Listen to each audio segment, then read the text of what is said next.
my bill. I'm for the bill. This is pictures in my bill. Well, yeah, that's why you were confusing me. Yeah, I have Okay. a habit of doing that. Well, no, you often don't. I thought you were talking about the First Amendment with the veteran preference. No, And no, I was being shocked that you No, no. would take a different, okay.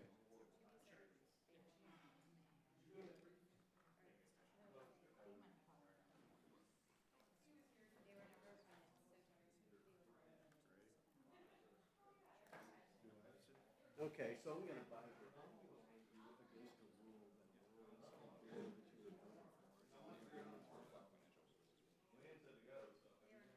no, I'm arguing against pay for it. okay. Nothing else. Okay, got it. In fact, Jeff, what I will say, and I will say publicly, what I'll say to you now is, we'd be glad to stand down and look for a mutually agreeable pay for it. I've had a fair amount of experience working on mutually agreed pay fors. Not with me. Not with you. You're right. You're right about that.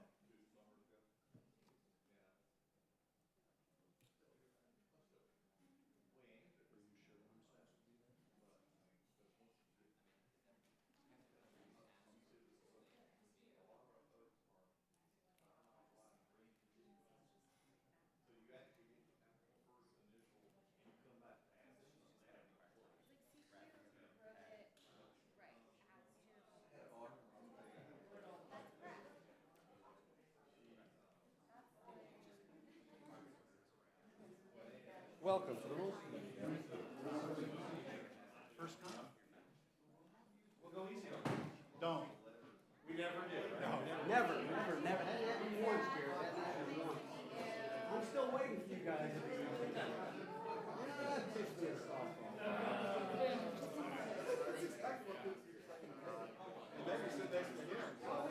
Thank you. I'm a thirsty guy.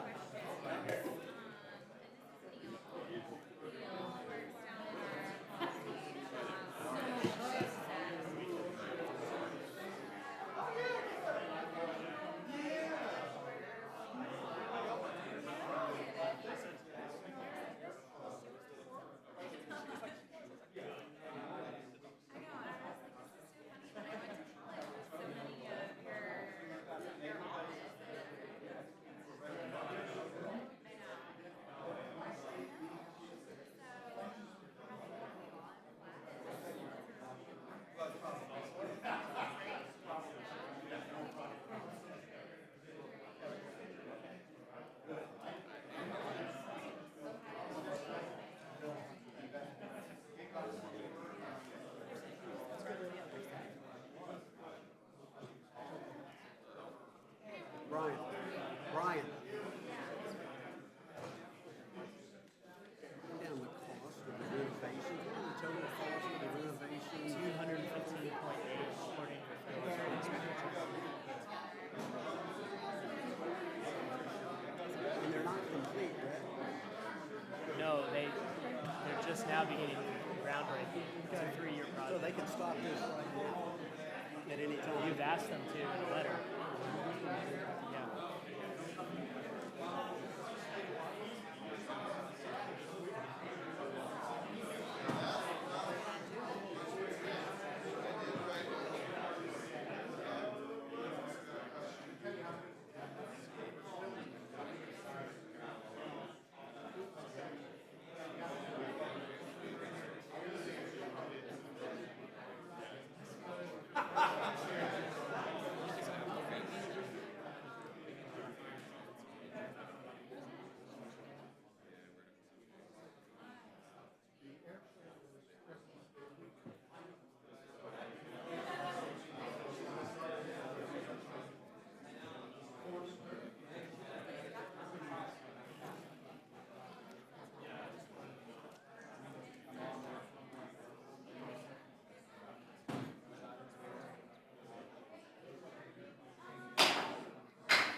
And we're a little bit beyond our normal starting time, or our noted starting time. Before we start the committee's official business this afternoon, I'd like to take a moment to recognize the committee's two new members, Representatives Bradley Byrne of Alabama and Dan Newhouse of Washington.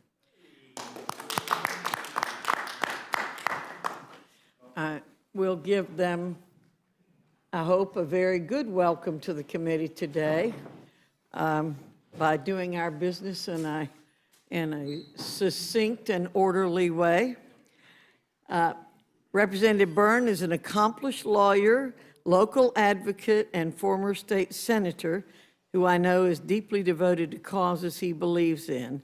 His commitment to a small conservative federal government and a strong national defense will be an asset to the Rules Committee, and I look forward to working with him. He also is a former Community College Association president, so we're really happy to have his perspective in that area. Representative Newhouse is a third-generation farmer and former state agriculture department director with extensive knowledge of agriculture issues that affect farmers and growers all over America. While he was a member of the Washington State House of Representatives, he was known as a conservative problem solver. I'm pleased to welcome Congressman Newhouse to the Speaker's Committee and am eager to start our work together. And I hope you'll bring some apples. Dan, will you do that? Okay, great. The committee will be considering three important bills this afternoon. First, H.R. 1195, the Bureau of Consumer Financial Protection Advisory Boards Act. That's a mouthful, Mr. Chairman. Out of the Financial Services Committee, followed by H.R. 622, State and Local Sales Tax Deduction Fairness Act of 2015, and H.R. 1105, the Death Tax Repeal Act of 2015, both out of the Ways and Means Committee. While I could take some of our precious time this afternoon to go over the bills, I know that our chairman and ranking members will give us much more useful summary of what we're going to be talking about. So I thank both of them and the ranking members present for their work on the legislation before us and for testifying. And so I would recognize Congressman Henserling from Texas. Thank you, Madam Chair, and thank you, members of the Rules Committee. One of the reasons I so enjoy being a member of Congress, every day creates a new surprise and a new awakening. I believe that H.R. 1195 is an incredibly important bill, but as an order of magnitude, I wish all members to know that the subject matter is the creation of a small business advisory council to the Consumer Financial Protection Bureau. It passed in committee 53-5, one of the more overwhelming bipartisan votes we have had. With respect to the CBO score that has come out, since being a member of Congress, we debate T's, trillions of dollars. Frankly, we don't debate it as often as we should. In the normal course of the day, we often debate the B's, billions. On rare occasions, we might actually debate the M's, millions. Today, we are debating a really rare animal around here. We are debating the TH, thousands. According to CBO, this doesn't rank beyond $1 million a year over the 10-year budget window, each and every dollar representing a dollar of hard-earned taxpayer money. But as an order of magnitude, I want the members of the committee to know that the Rules Committee is having to take up time on a bill that scores at $9 million, in other words, roughly $800,000 per year on the 10-year budget window. I don't ever recall in my career, I've been here 12 years now, being asked to come before the Rules Committee to talk about a bill that spent less than $1 million a year. So I find it surprising that we are having to come before the Rules Committee to debate what otherwise is typically a routine matter that should have ended up on the suspension calendar. Long story short, the Consumer Financial Protection Bureau, whether you like it or you don't like it, is an incredibly powerful agency. It exercises incredible amounts of discretionary power throughout our economy. Small businesses are in retreat. They are hurting. And low and moderate income individuals who count on their services, count on them for their jobs, are hurting. This is a very modest bipartisan bill that was supported by the ranking member that simply creates a small business advisory council to go along with the 3 other advisory councils that the CFPB already has. Madam Chair, I would certainly urge that this committee vote out a rule favorable to having this bill come before the House, and I would yield back. Thank you very much. I'd now like to recognize Representative Heck for his comments. Thank you, Madam Chair. Just to be clear, I am not the ranking member, Congresswoman Waters. I am Right. Was Representative here Heck from yesterday. Washington State, also a member of the Financial Services Committee. I come here today to ask you to oppose the rule, to adopt the amendment by my friend and the chairman of the committee relating to the pay-for. And I want to give you a little bit of a background to help understand that, because everything that the chair said about the support for this bill is true. Indeed, let me be clear, I am the #2 sponsor on this bill and worked hand in glove with Mr. Pittenger in order to get it to this point. Here's what we did. We added language to the original proposal to codify the creation of small bank and credit union advisory boards at their request. We accepted several amendments from the Financial Services Committee, changing the size and makeup of the non-bank board. In other words, the non-bank advisory board that related to non-bank businesses that CFPB regulated. We met with consumer groups who were opposed to the bill to address their concerns. And bluntly put, we weren't in all instances successful. And we met with Democrats, including the ranking member, who were inclined to oppose them. And we worked real hard to get them to yes and get to the 53-5 vote that we did. We did all that, Mr. Pittenger and I, because we think this bill is a good idea.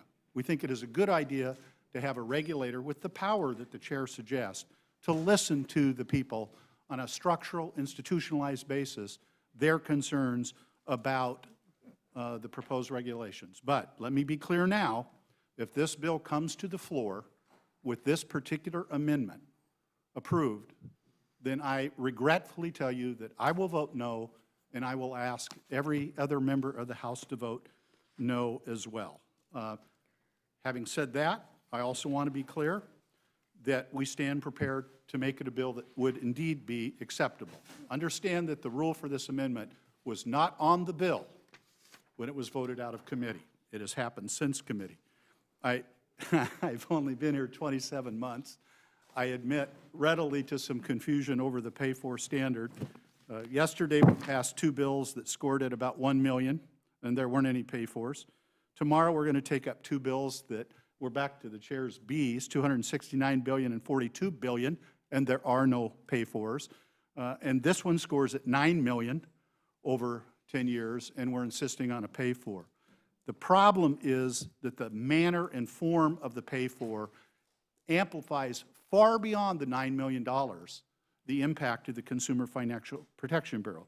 I'm not going to look into the hearts or impugn the motives of those who have advanced it, but I know for a fact that some of them don't much like the CFPB, to which my response is, if you don't like it, bring out the bill to do away with it. Stand up for it. Let's have that debate about whether or not this form of protection for consumers, which I would like the committee to know has rebated $5.3 billion to 15 million consumers, whether that's worthwhile. Let's have the debate about whether or not Holly Petraeus's work at the Office of Service Members Affairs within the CFPB is warranted. As somebody who represents one of the largest military installations in America, I absolutely assure you that it is worthwhile. Let's have that debate, but let's not adopt an amendment that takes out of CFPB arguably at least twice as much as the expense, and in fact, when it works with and in combination with the arcane provisions of the budget and the sequestration, would be a multiple of that. But I don't come here today just to say no to the rule. I come here to assure each and every one of you and my friend from Texas, I'm prepared to find a better way. I am prepared either to support the bill without the amendment. I am prepared to ask you to just set the bill aside for the time being and see if we can't get to an agreeable pay for. I am prepared to talk to companies about assessing a fee on a benefit that they would receive or other cuts that might be more appropriate. But frankly, I beseech you, do not approve this rule or the following will happen. As assuredly as I sit here, as certainly as I sit here, it means this bill will not become law. This bill will not become law. And this bill, without this amendment, should become law. Thank you, Madam Chair, very much for your kind attention. Thank you very much, Mr. Heck. I will let you make the, any opening remarks or ask any questions. Thank you, Madam Chair. I just, Mr. Heck, it sounds like what, and I'm just seeing this for the first time as well. I don't know how much warning you were given, but it looks like this is really a policy rider. In effect, it seems to be like a spending rider that's kind of put onto this bill. Is that how you're describing it to us, or what you see it as? I haven't been here long enough to discern what pay for should be accurately characterized. So how does this? But it's a pay for, and it's a pay for, pay go, whatever the appropriate term is, that was offered after the bill came out of committee. And my point is essentially this: it will be materially detrimental to the ability of the CFPB to fulfill its mission. And there may be a way that we can find a pay for, if a pay for is necessitated. Again, we're going to vote on a bill tomorrow for $269 billion with no pay for, so I just assume there be no pay for. But if we have to do that, let's find one we can agree on and help this become law. There will be a veto threat. There will be a veto if it ever sees the light of day from the Senate, and I strongly suspect it won't. We can get there on this bill. We've worked hard to get to 53-5. Let me ask the chair then, how did this pay for enter the discussion after it went out of committee? What was the process under which, apparently without consultation with the Democratic sponsors, this is, I don't know if it's you or somebody is seeking to add this through this committee? Well, I think as the gentleman well knows, it is common after a bill is passed, it has to be submitted to the Congressional Budget Office for a score. We submitted it to the Congressional Budget Office for a score. This is the score they came up with. Again, roughly $800,000 per year over the 10-year budget window. The CFPB, as you probably know, has a rather unique funding stream in direct spending. And so under our budget rules, because it is direct spending, has to be offset. As I believe you know, the CFPB derives its funding directly from the Federal Reserve. It is not part of the discretionary appropriations process. Therefore, it lacks effective oversight from the United States Congress. And I do want to salute my friend, the gentleman from Washington, for working with the gentleman from North Carolina to bring this legislation to the floor in the first place. I'm disappointed that he has chosen not to support it with this particular language. I'd be very happy to work with the gentleman from Washington and any other member on a bipartisan basis to put the CFPB on budget with other comparable agencies so that it could receive effective oversight. And if it received effective oversight, perhaps it wouldn't be spending $215.8 million to renovate a building that they do not own. If I could just reclaim my time for a moment, I have a specific question. The information, again, and we're all seeing this pay for the first time. I don't believe it's gone through appropriations or Ways and Means, has it? Has this gone through any other committees, this pay for?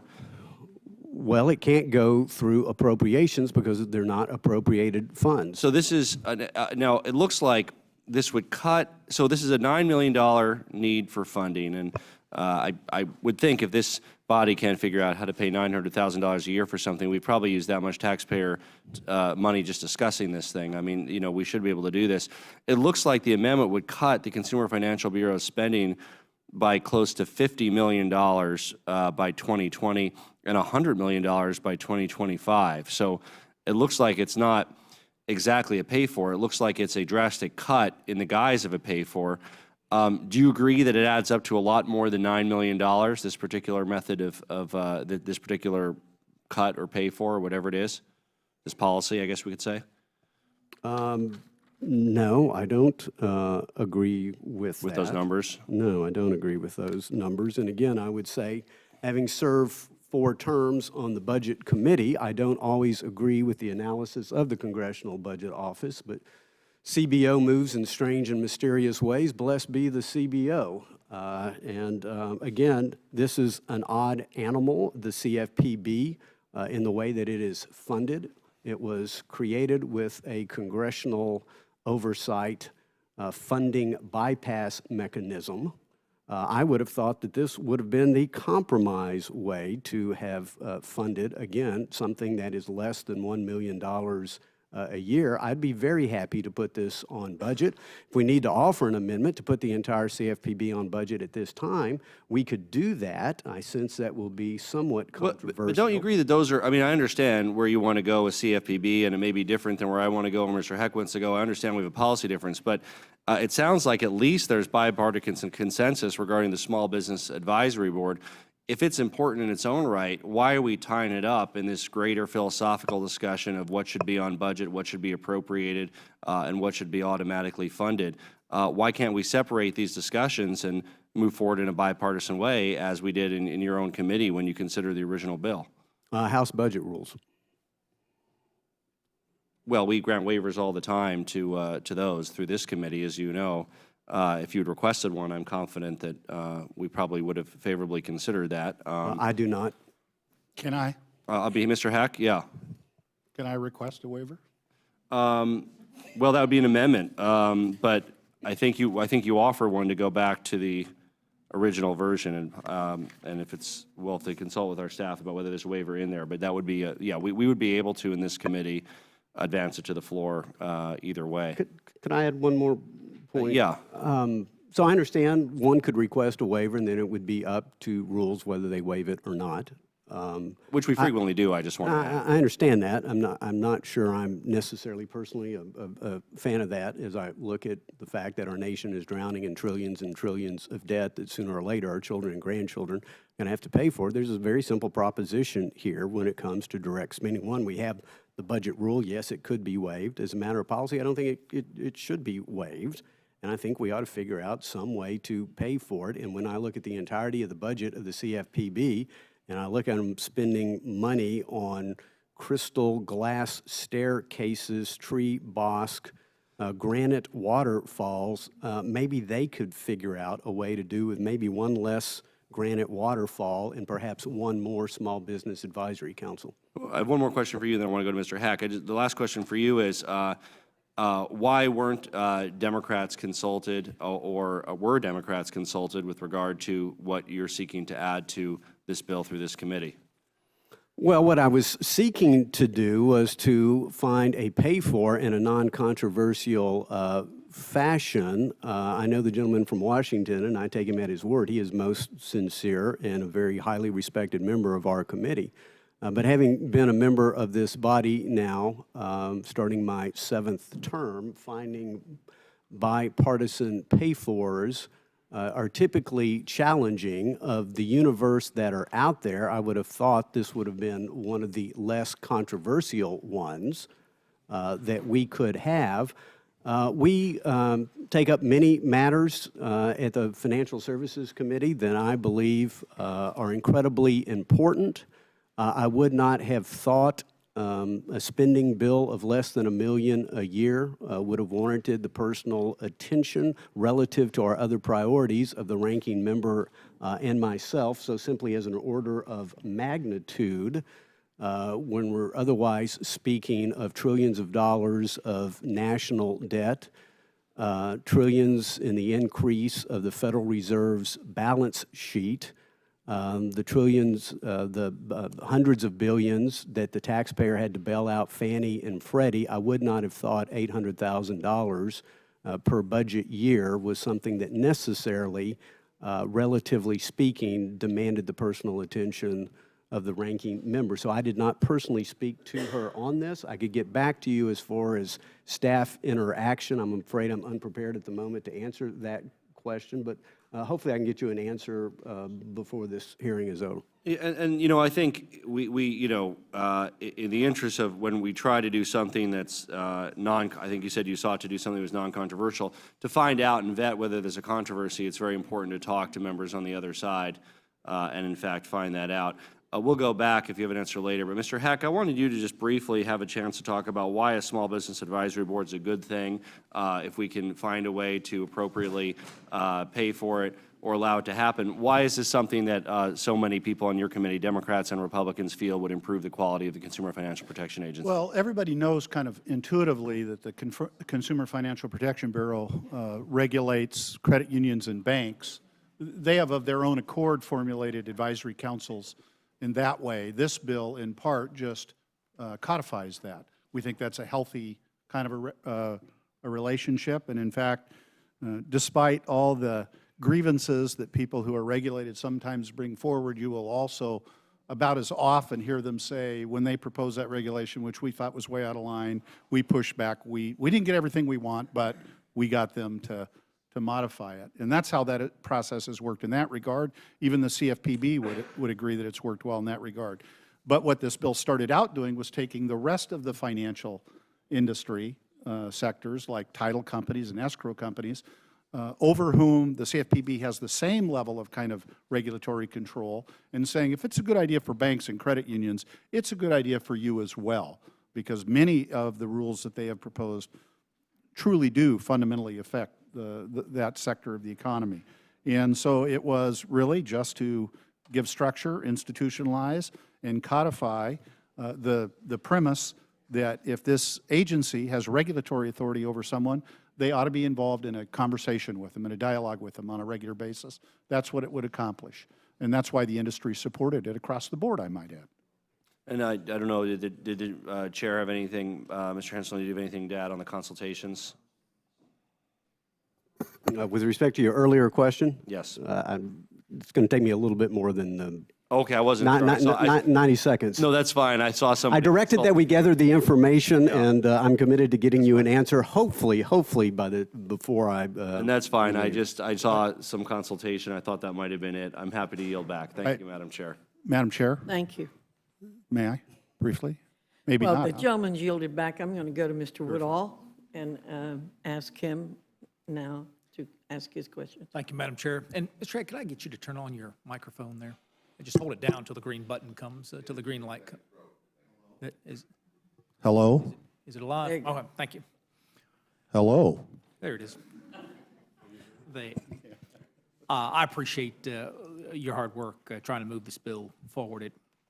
I can't find anyone who tells me that my credit unions were a part of any of the problems that constricted the economy of this nation over the last 5 years, and yet I hear from not just my credit union leadership, but my credit union membership about how they are being impacted.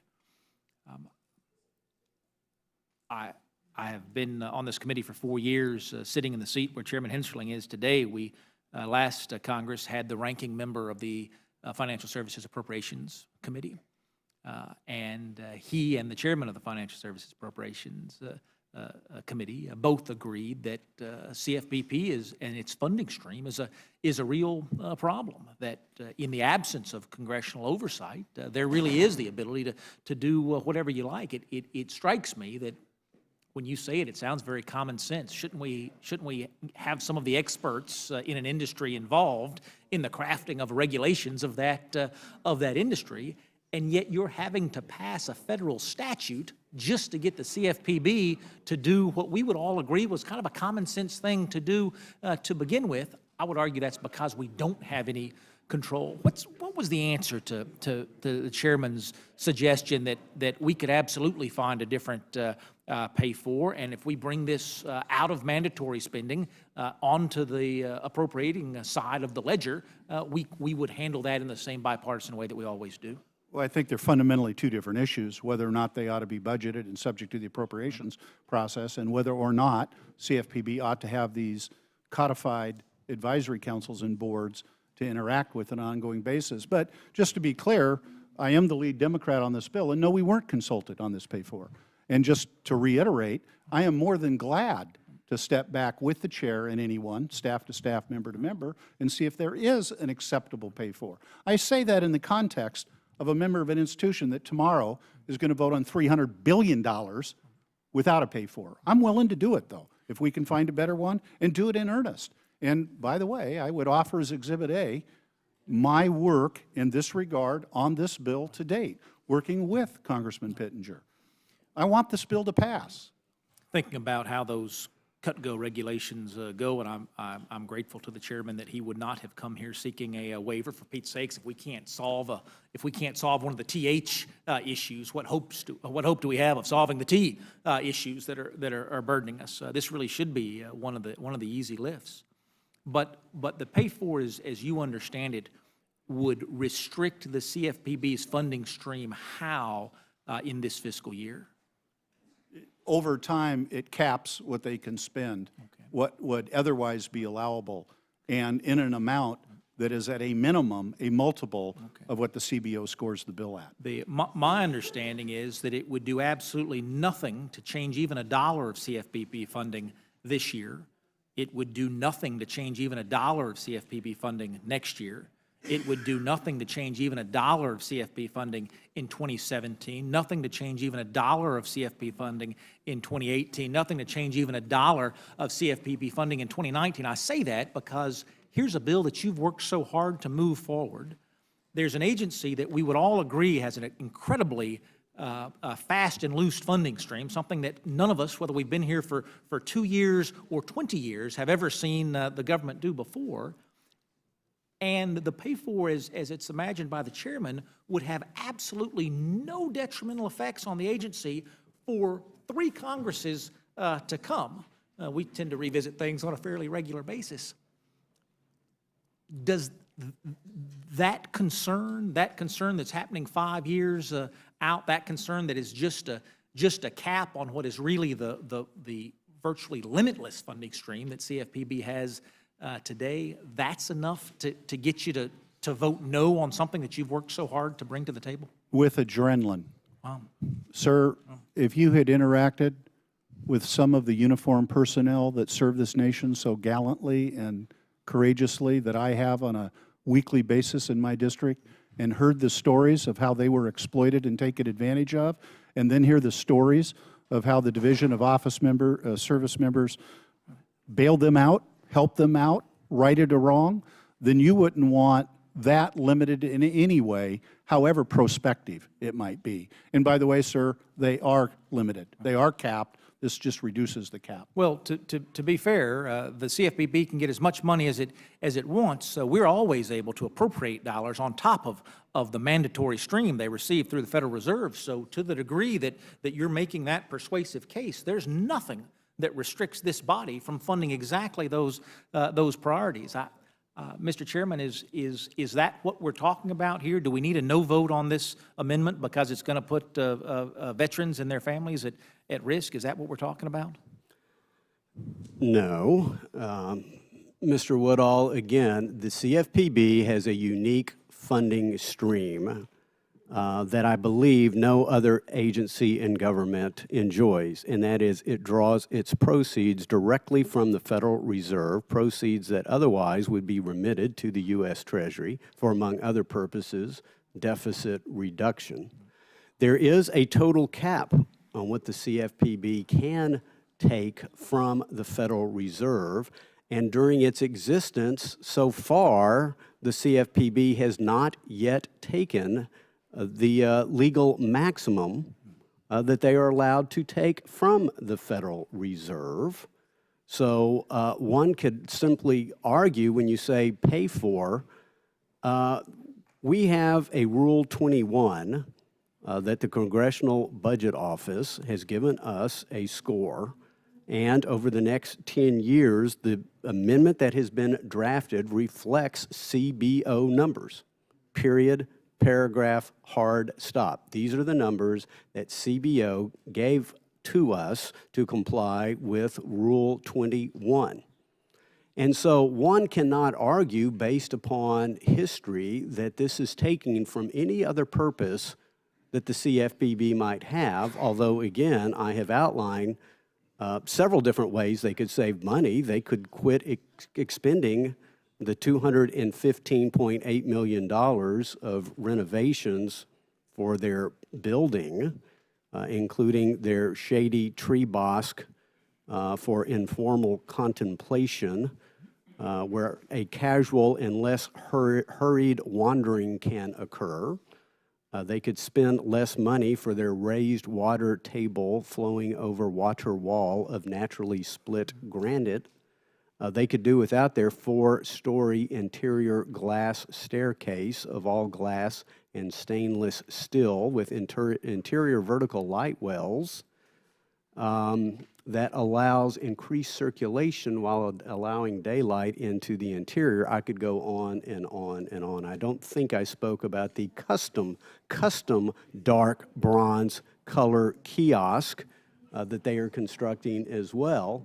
And so I'd be glad to work with anybody to reduce the Taj Mahal that they are building now, which on a square foot basis is going to cost more than the Trump Plaza cost or the Burj Khalifa, the single tallest building in the world in Dubai. I think the point is that we can have a legitimate debate over congressional oversight, but we are simply talking about taking the current cap of the CFPB and ensuring that the good work of the gentleman from Washington and the good work of the gentleman from North Carolina can comply with Rule 21.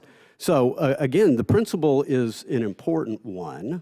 I would hope that today would not necessarily be the day that we would have this debate, and I assure you as chairman of the House Financial Services Committee, I will do everything I can to support legislation to ensure that the minimal level of accountability and transparency comes to this agency, and that would be to put it on budget and to assure it has a bipartisan commission, which, by the way it was originally designed when Senator Warren of Massachusetts, who claims credit for the idea, I have no reason to doubt her, although a few other people have claimed parentage as well. I assure you I'm not among them. That's how it was originally designed. I believe that that is the way that former Chairman Frank had it designed as well. Something funny happened on the other side of the Capitol, as it often does with that other body. But this is how the agency was originally conceived, and it's what we ought to do. But again, I'm not sure today is the day for that debate. I would hope it wouldn't get in the way of putting together what is otherwise one of the stronger bipartisan bills that we have had to simply ensure there is small business input at the CFPB and we comply with Rule 21 in a way that actually does not harm the CFPB's other spending priorities in any form or fashion, period, paragraph. I appreciate that, Mr. Chairman. I know your strong feelings about the agency. I share most of your strong feelings about the agency. And if you wanted to take a hatchet to the agency, you don't share all my strong feelings about it. Your convictions may be even stronger than mine because you've seen the damage up close and personal in ways that I haven't. But if you'd wanted to take a hatchet to the agency, you certainly could have done that. This does not look like hatchet work. This looks like how can we comply with the rules of the House work. Again, not a dollar's worth of difference for years and years to come. And I, too, regret that what has been incredibly hard work, as I know Mr. Pittenger would also attest, may be in jeopardy as a result. But I thank you for not coming to ask for a waiver, and I yield back the balance of my time. The gentleman from Georgia yields back. The gentleman from Massachusetts recognized. You, Madam Chair, and I'll be fairly brief because I don't want to prolong this beyond the length that's already gone. But let me just kind of make a couple of points. Mr. Hensling, I was really heartened to hear you say that you're usually opposed to waiving rules that require fiscal discipline. But yet in this Congress, we've waived numerous times, just in this Congress alone, the cut. We've had cut-go waivers. As Mr. Heck mentioned, we're about to take up tax legislation where we're going to waive a statutory pay-go. All of this is going to add to our deficit, and so I guess my suggestion to you is if you really don't like waiving rules that require fiscal discipline, then maybe vote against a couple of the rules, and we'll stop doing it up here because it's become it's become a habit. And then the other thing I would just say is, it is just really frustrating to come up here on a bill that, by and large, has been a bipartisan effort that has bipartisan support, and then at the last minute, you know, without kind of bipartisan consultation, throwing in a pay-for that is very controversial. And you know, I don't care how many times you want to say that you're not trying to, you know, gut the PC. Listening to some of the rhetoric that we've heard about the agency on the House floor over and over and over again by people on your side. Forgive me if I don't, you know, believe that. But it just seems to me that, you know, you started out okay in a bipartisan way. We ought to end in a bipartisan way. Now this is turning into this this very partisan issue, and I regret it very much because you know, I thought we might have been on a roll. We passed the clean Homeland Security bill here. We passed the SGR fix, and I thought that some of that bipartisan success might be contagious. And it seems like it's all kind of falling apart. And not only that, you're kind of doing it in a kind of a sneaky way. I mean, my understanding is that there won't even be a separate debate or vote on the pay-for. It's going to be self-executed in the rule. And so you know, I mean, even the process is not bipartisan. So I say that because it's frustrating to come up here and to have to kind of hear how this is all kind of falling apart. And by the way, you know what? You bring it to the floor, you get the votes, you'll pass it, and it's going to go nowhere. The president won't sign this. I doubt if the Senate will take it up. If they do, it's not going to be signed by the president, and this is a colossal waste of time. So having said that, Madam Chair, I yield back my time. And The gentleman yields back. Thank you very much, Mr. Burgess. Dr. Burgess, excuse me. Mrs. Slaughter. Thank you very much, Madam Chairman. I think I debated this business yesterday. I can't add much to it except we are really, it is a colossal waste of time. I so much wish we could get down and do some real business and something that would benefit.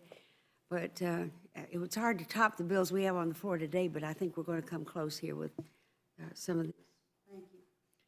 Thank you. Mr. Stivers? No. Mr. Not to stop.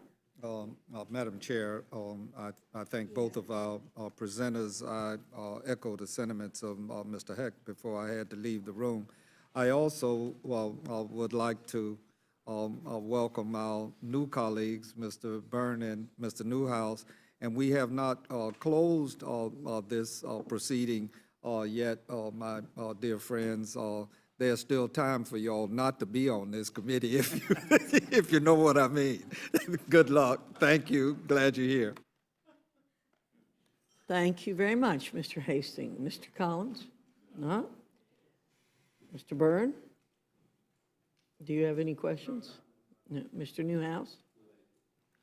Well, Chairman Hensley, you would like to have a final word? I'd be glad to. I would like to have a word to respond to the gentleman from Colorado. I have been informed that the Republican leadership consulted with the Democratic whip regarding the offset last week, and that indeed the Democratic staff of the House Financial Services Committee were told of the Rule 21 compliance method, and alternatives were solicited.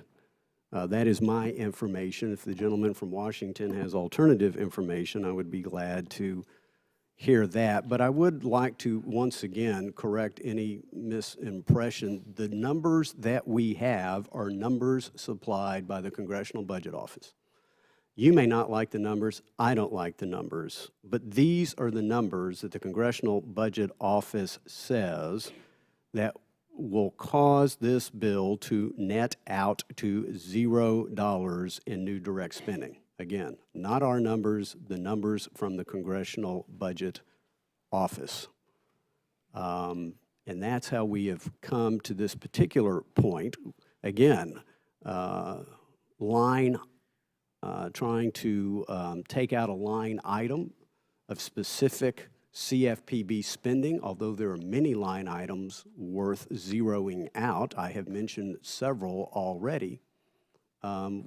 I would have thought that would have been more controversial than simply saying that a cap that hasn't been reached yet, a cap that is yet to be reached, will be a smidgen lower in order for small businesses to have their voices heard. And so really this is going to be a vote, which is more important. The granite waterfalls, the crystal staircases are the voice of small businesses at the Consumer Financial Protection Bureau. I believe it's that simple, and I would urge that the Rules Committee adopt a rule that will allow this to come forward. And those members, if they choose to side with the waterfall and the glass staircase, that is their prerogative. But I believe that the Democratic leadership and the committee was informed of this contemplated Rule 21 compliance, and I am not aware of any idea that the minority came up with in the alternative. And I thank you for the final word, Madam Chair. Well, Mr. Hensarling, we appreciate your being here yesterday, and we're very appreciative of your work to ensure that the CFPB, in any way that we can, works within the bounds of the Constitution and is subject to robust congressional oversight. Your efforts to keep it engaged with stakeholders are to be commended as well. So thank you very much. We'll end this portion of our meeting.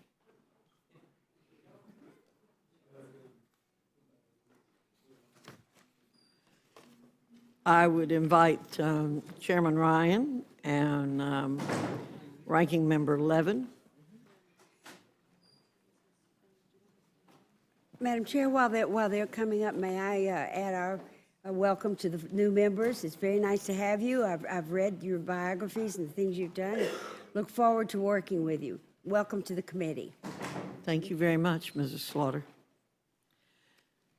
Chairman Ryan, I won't go into an elaborate welcome as the chair usually does with anybody. I'm good. Despite my great admiration for you, I just want you to have all the time that you need to explain what you're here to request a rule for. So please begin. Thank you, Madam Chair. Welcome to my new colleagues as well, to the Rules Committee. You'll be spending a lot of quality time with each other on this committee as the weeks and months come in the future. I'm here to talk about two tax bills we're bringing to the floor, the debt tax repeal and the state and local tax, sales tax deduction. We know that creating more certainty in the economy will create more opportunity in the economy. That's basically what we're trying to achieve here. When people feel certain about the future, they'll take more risks. They will create more jobs. They'll pay higher wages. We know that's true, but we don't act like it's true because we do a lot of things that create more uncertainty in the economy. And the uncertainty tax is what we're trying to chip away at here. Oftentimes we put off decisions. We pass laws retroactively. We punish people for investing in our country just to look at our tax code. Right now, when a loved one dies, the government takes 40% of what they leave behind for their kids. This is what some people call their estate. But a lot of times, this estate is no more than a small business or a family farm. And that big of a tax bill can be absolutely devastating. We've had so much testimony in the Ways and Means Committee from farmers and ranchers and small business people who cannot pass on this livelihood to the next generation. It can force a family to sell off parts of the farm or to lay off its workers or to close up shop for good. People work hard all their lives so that they can pass something on to their kids, and our tax code should not punish them. Instead of filling out forms and crunching numbers, they should be out there creating jobs and opportunity. Their time is better spent elsewhere. And the same argument goes for state and local sales tax deduction. We know we're going to pass an extension every single year because it's only fair, but we put it off. So here's what we ended up doing. This last year was till December 11th that we passed it retroactive to the first of the year and then ended on January the 1st. So we're here to change that, make it permanent because we know it's going to be permanent. Instead of this one-time kick the can down the road, 1 year at a time, sometimes retroactively, and give people in these sales tax states certainty. That's what we're trying to do. We need fundamental comprehensive tax reform across the board, but until we get that, we want to do a few things to bring a little common sense, fairness to the tax code, And that's why we want to make it simpler, flatter, and fair, and more predictable. That's why these two bills are a good start, and I urge adoption of this rule. Thank you. Thank you very much for your efficient presentation. Mr. Levin? Well, thank you and welcome. I think the chairman and I are glad you're here because, as to everybody else, we've talked about this before. So this gives us a chance to talk fresh. Well, we've talked about this before, so let me try to be very brief. We've just seen a statement of administration policy, and I'll quote the salient parts of it. It talks about, given the large exemptions, we know what they are, well over 99% of Americans, including virtually all small businesses and family farms, do not pay any estate tax. This bill would also shift a greater share of the tax burden onto working Americans at a time when the top 1% already holds more than 40% of the nation's wealth, and wealth disparities have risen to levels not seen since the 1930s.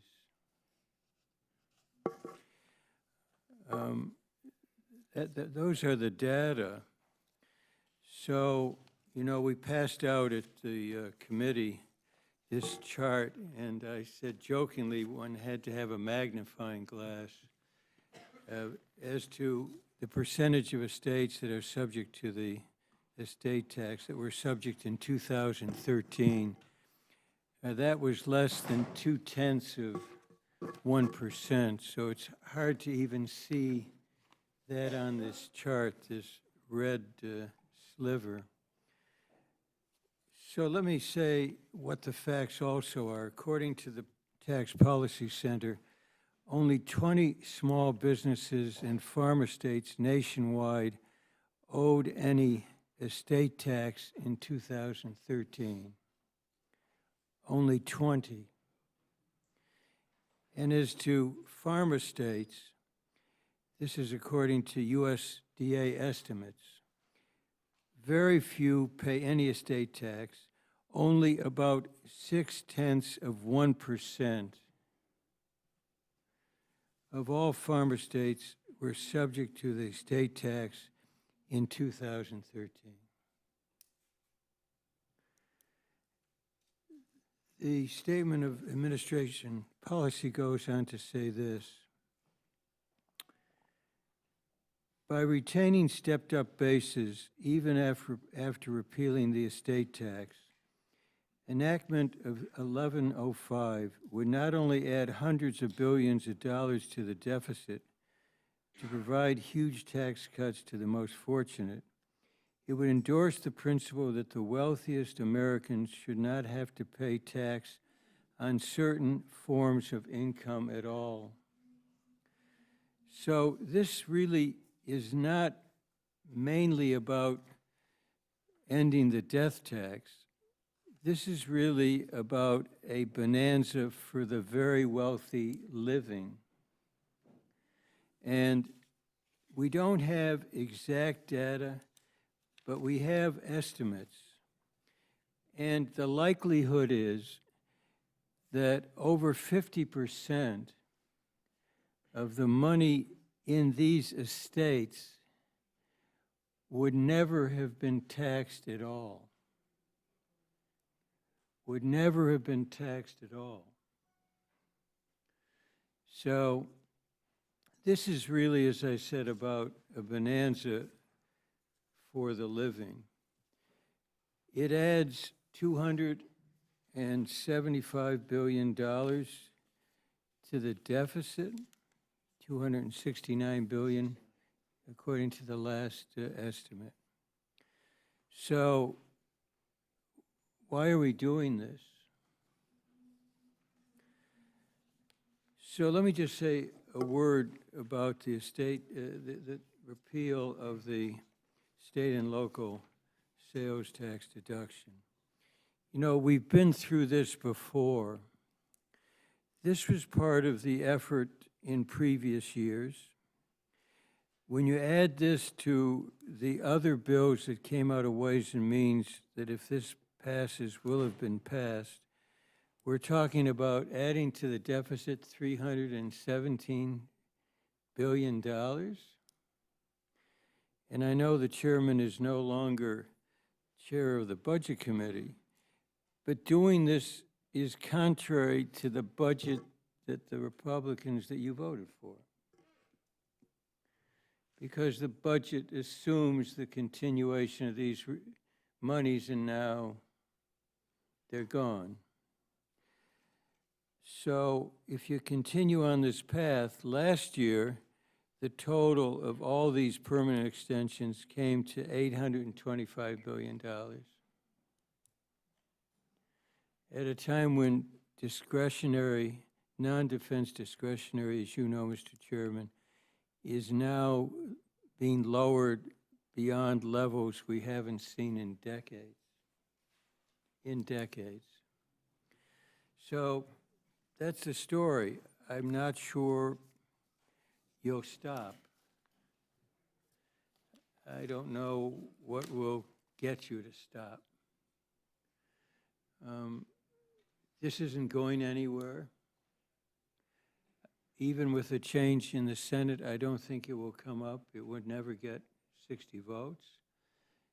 And if it went to the president, I'm sure he would veto it. He's made that clear. And probably he would welcome if it passed so he could veto it, so that the line could be clear as to whose side people are on. So I just want to close by reemphasizing the way this estate tax bill is now written, you're talking about more than half, in all likelihood, of money that has never been taxed. Never been taxed. And people hold on to these stocks and bonds until death, not having paid tax except their original investment. And then they pass it on, and I guess their heirs can do the same. And how do you say this is fair to the typical taxpayer in this country? Thank you. Thank you, Mr. Levin. Chairman Ryan, I think I saw you have a reaction to that last comment. Well, we're numbers people, and that Mr. Levin made. yeah, I wanted to know what was behind the statistic, and he just mentioned it. He mentioned that after the first layer of taxation, there may not be a second layer of taxation on capital, and therefore that isn't taxed twice, I would argue. So, look, one of our tax reform principles is to tax income once at its source and never again. Not everybody shares that principle, I grant you that, but that's the principle we're trying to get at here. And many times, when it comes time for an estate tax to be collected, a person's income has been taxed not just once, but two, and in some cases, it could have been taxed 3 times. And so this is removing an additional layer of taxation. So we just have different philosophical premise here. We just disagree on this issue fundamentally. And we fundamentally believe that if a person works hard all of their life, builds something, a farm, a business, something that they want to pass on to the next generation, they ought to be able to do that without an additional layer of taxation hitting that asset, that farm, that business, at the person's death. If you don't like the way people were taxed while they were living, then change those tax laws. But these people have built these businesses, and by the way, land prices, I don't know where, everybody comes from different parts of the country, land prices are not that low. It doesn't take much for a farmer or a rancher to accumulate enough land to be successful as a farmer or rancher and hit these thresholds. We had testimony after testimony after testimony. Ranchers from South Dakota, farmers from Missouri, Wisconsin, Texas, Georgia. You can accumulate enough land that for many people wouldn't think is a very wealthy person, but is enough to make a successful family farm and ranching operation and still get hit by this estate tax. And one of the reasons people don't pay it is because they have to do all these contortive things to get around the laws to try and salvage their farm or their small business that they want to pass on to the generation. But for us, it's just a matter of principle. You worked hard, you paid taxes while you were living, You shouldn't get hit with another round of taxes after you've passed away, especially when you want to pass on this to the next generation. We don't agree on this. That's what it is, and that's why we're bringing this to the floor and letting people pick their vote and decide how they want to vote on this. Well, I think you very eloquently expressed how I have felt about this, and I think many of our colleagues feel about this. I'm glad you clarified for Mr. Levin, because I was concerned also about it, because I often talk about the estate tax as being often the third time that income is being taxed. And thank you for clarifying that. Did you say sometimes it could be the fourth? No, I said the third. Third. That's what I've said. Okay. Well, that's what I've often said too. And my understanding is that, and I appreciate again, and I know most of us share your passion for wanting to get these bills done early so that people will have an opportunity. We just every year hear these horror stories. This year, the administration has created the problem with sending wrong information to people. They've not been able to file their taxes.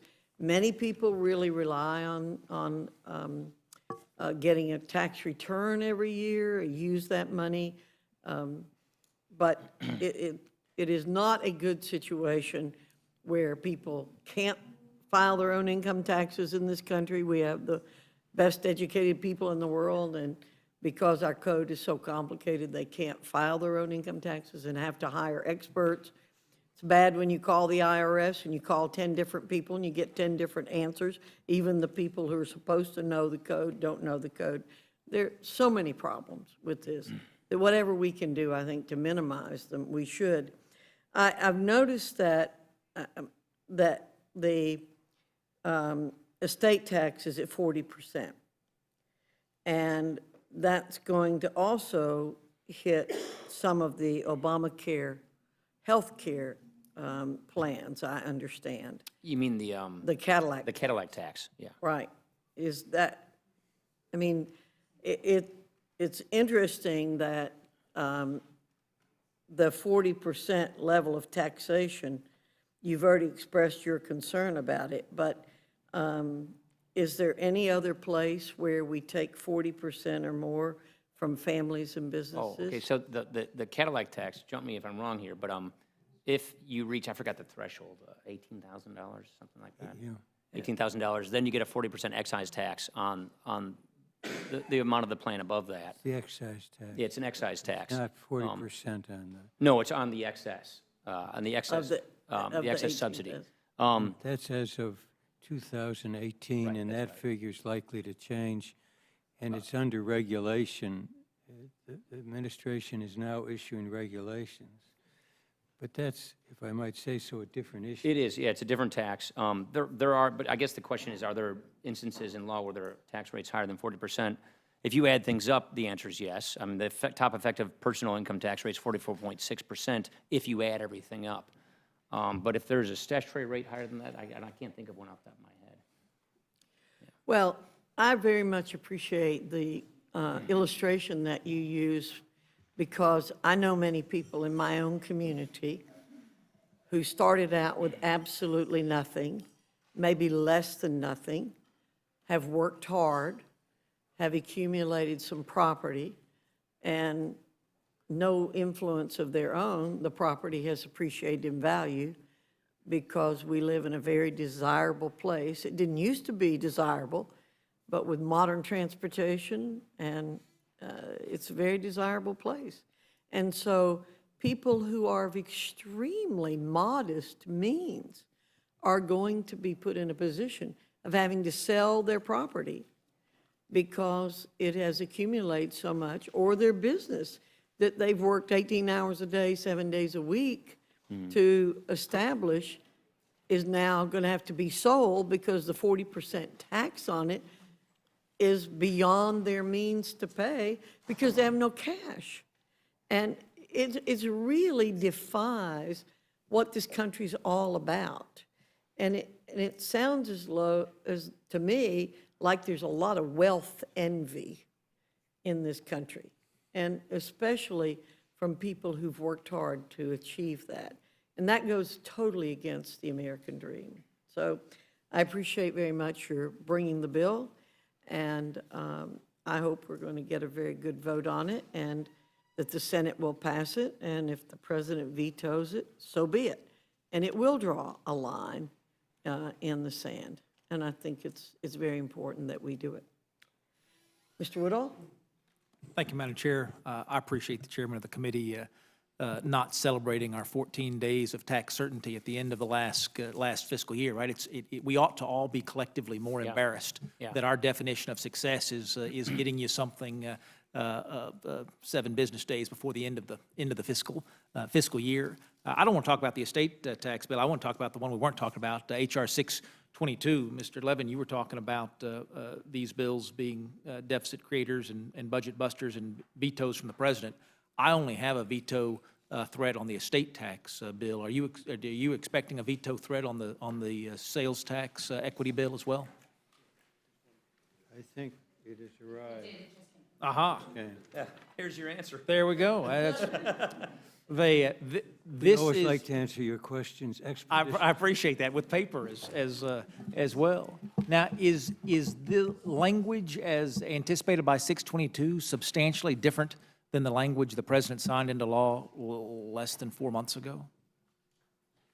The sales tax equity, income tax deductibility equity, these tax expectations that have been on the books for a decade now I see him saying That was a Duration. 1-year extension. Right.